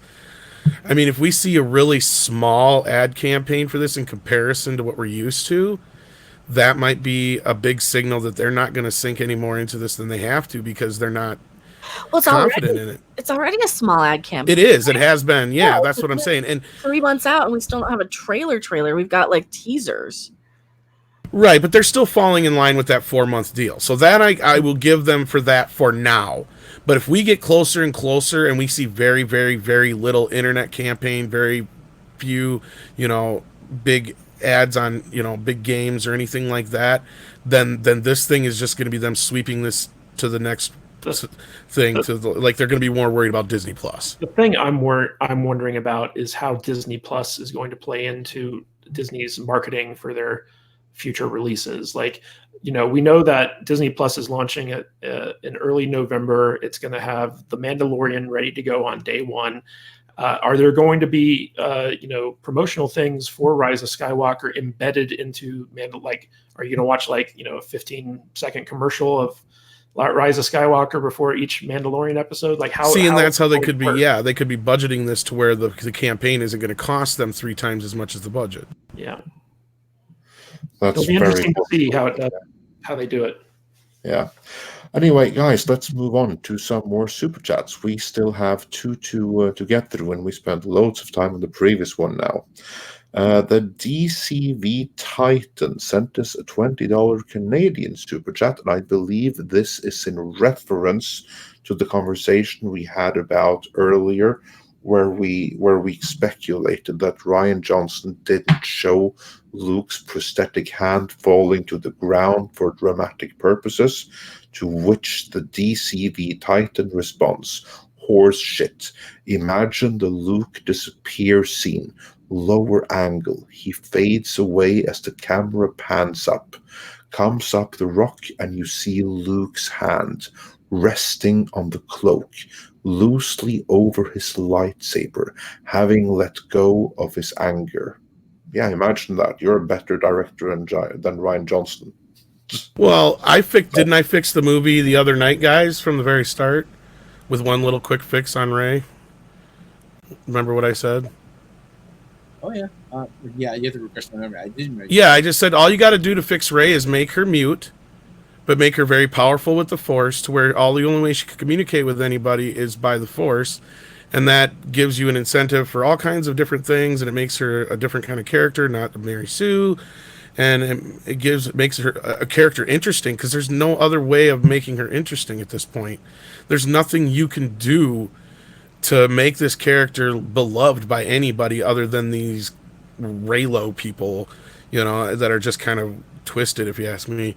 But Luke's death scene, the thing that always bugged me, it wasn't so much what happened to his arm, it was how does Octo have a binary star system and is filled with water and greenery?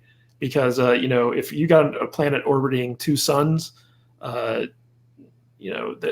there's no water on those planets. Oh, there's all kinds of crap we can get into that. But yeah, to get back around to the actual question again, Andre, didn't we have an explanation for that in one of our videos?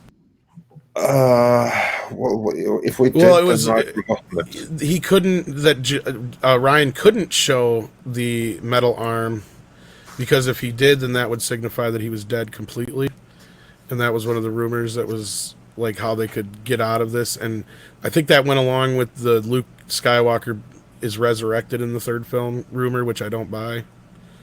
Did that make our rumors, Rob, or was that in a different video?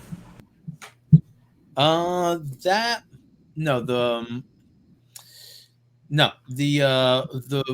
one was about Luke goes to live with the Wills, that he's not resurrected. Yeah, okay, that's what I thought. I knew it was in one of them, but that's a plausibility. I don't know, though. Well, but basically, it's so much back and forth here that who can say and who can remember all of it. Yeah. And moving on to the final super chat from Death of Star Wars, who sent us $5. If Rey is the Skywalker in the film's title because Sheev is her granddad, making her a Palpatine, shouldn't it be called Rise of Palpatine? Well, not if she rejects her grandfather's heritage. It shouldn't, I guess, if she takes on Skywalker like a title. Well, there's also the possibility here that, so it was implied in Episode 3 that Palpatine used the Force to conceive Anakin within Shiri. And so, like, Anakin is technically Palpatine's son, which made Luke his grandson. And so it's possible that Darth Vader, Anakin Skywalker, could be in some way Rey's father.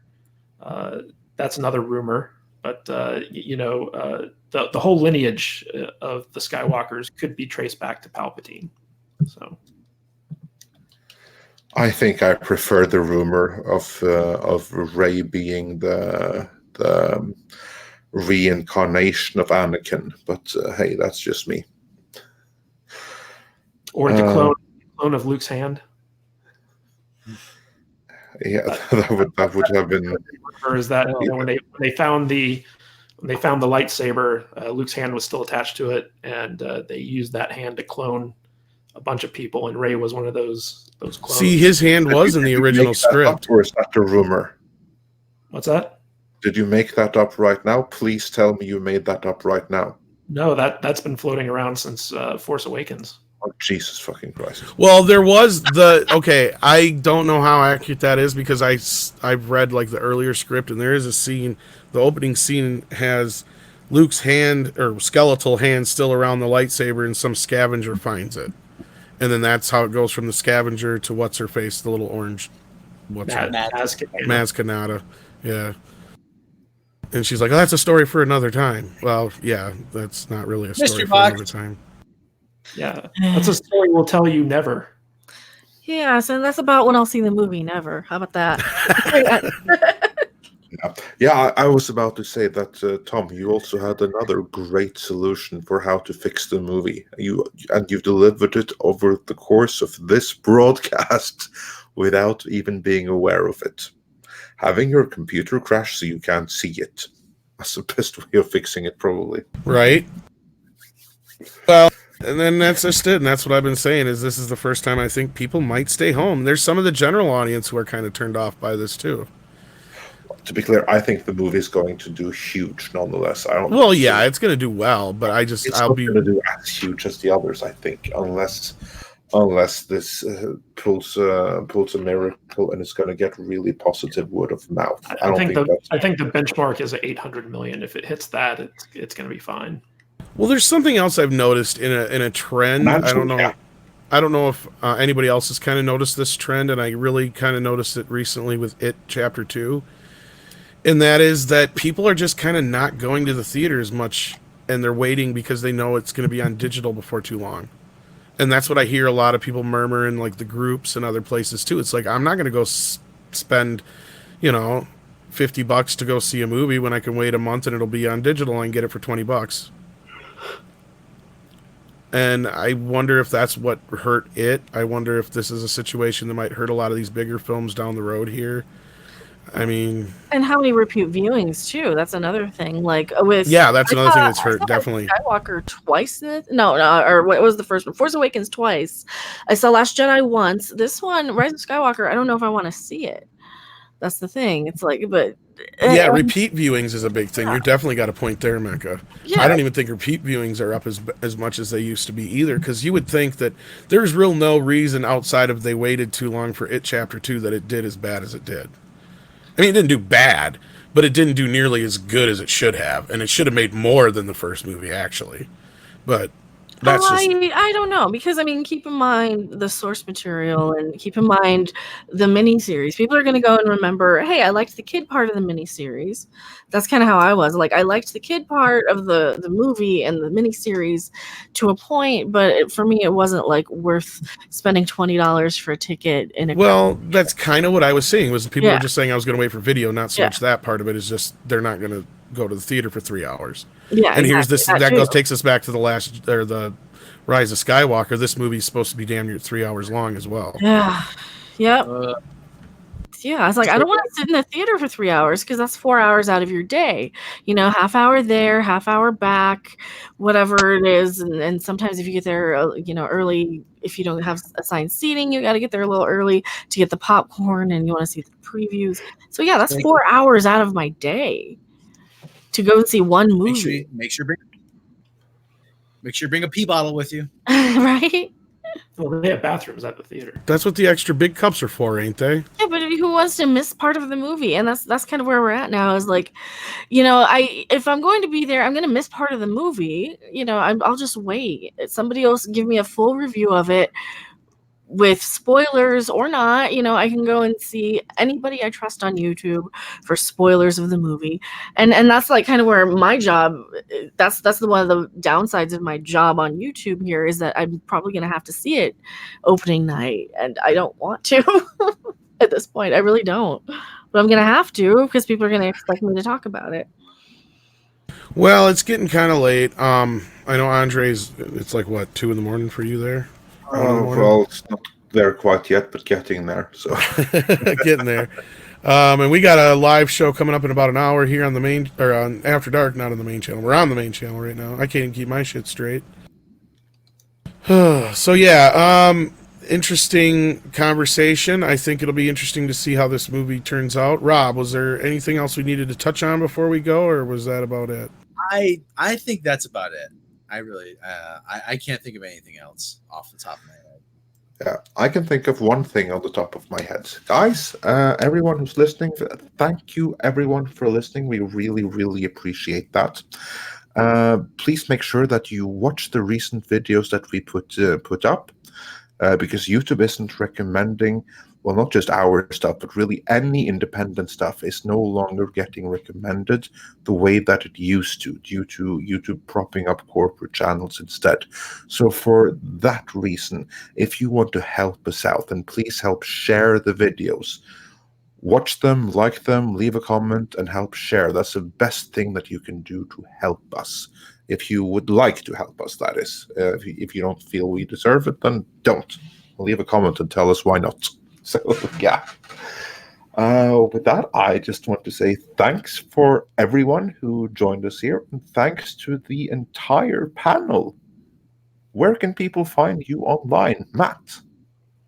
You can find me on Twitter at Matthew Kadish, Kadish. You can also check me out on YouTube at kadishvideo.com. That'll take you right to my YouTube channel. And if you go on Amazon.com, you can find my books, Earthman Jack. Just type it into the search bar and I'll come up. Mecca, people know where they can find you, but let them know anyway. Yeah, it's Mecha Random 42 on YouTube, at Random Monkey MNKY over on Twitter. You should be able to see it under my picture here, and of course Midnight's Edge After Dark. I'm usually over there with those guys. And Tom and Rob, where can people find you, and remind them where they can find you next?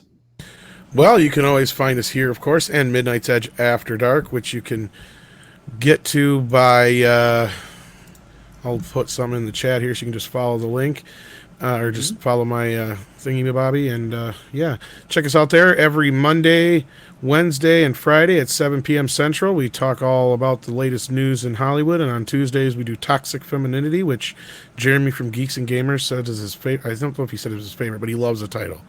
I thought he said something like it was his favorite title ever, but I could be wrong. I got to remember the actual tweet. He said something about it. Something like that. Yeah, a couple of very smart and fun ladies doing that show. Absolutely, yes. And Mecca drops by from time to time as well. So yeah, do check us out on Midnight's Edge After Dark, where we're going to run over there in a little bit here. Yeah, check me out, Midnight's Edge After Dark, my own channel, Robot Shlomo. On Twitter as Robot Shlomo. I'm the only Robot Shlomo anywhere, which is good. It's easy to remember. And again, if you like the video, if you like the stream, if you like what we do, like, subscribe, make sure you click the thumbs up, leave a comment, because that's engagement. That's important. If you really like what we do, head on over to Patreon. You get all kinds of bonuses, bloopers, outtakes, lost episodes, behind the edge making of videos, my 10-minute stand-up set, and more. We also have Subscribestar if you don't like Patreon, and we have PayPal. You can support the show directly. But what's most important is if you like, subscribe, click the bell icons, and share the videos. Because, as we always say, we cannot do this without you. Isn't that right, guys? And gal. Absolutely. And thank you so much again. Yeah. Thank you so much again for all the super chats as well. Yes, thank you everybody for the super chats. Thank you for spending time with us. Once again, I am Rob Robot Shlomo. I'm Tom Connors. I'm Andre. There's plenty Andre, but there's only one Andre Einhadyar, and that would be me. I'm Matt. And I'm Mecha Random 42. Thank you once again for spending time with us on this special Star Wars Roundtable, and we will catch you next time. I had to show that one. Sorry, Andre. That's cool.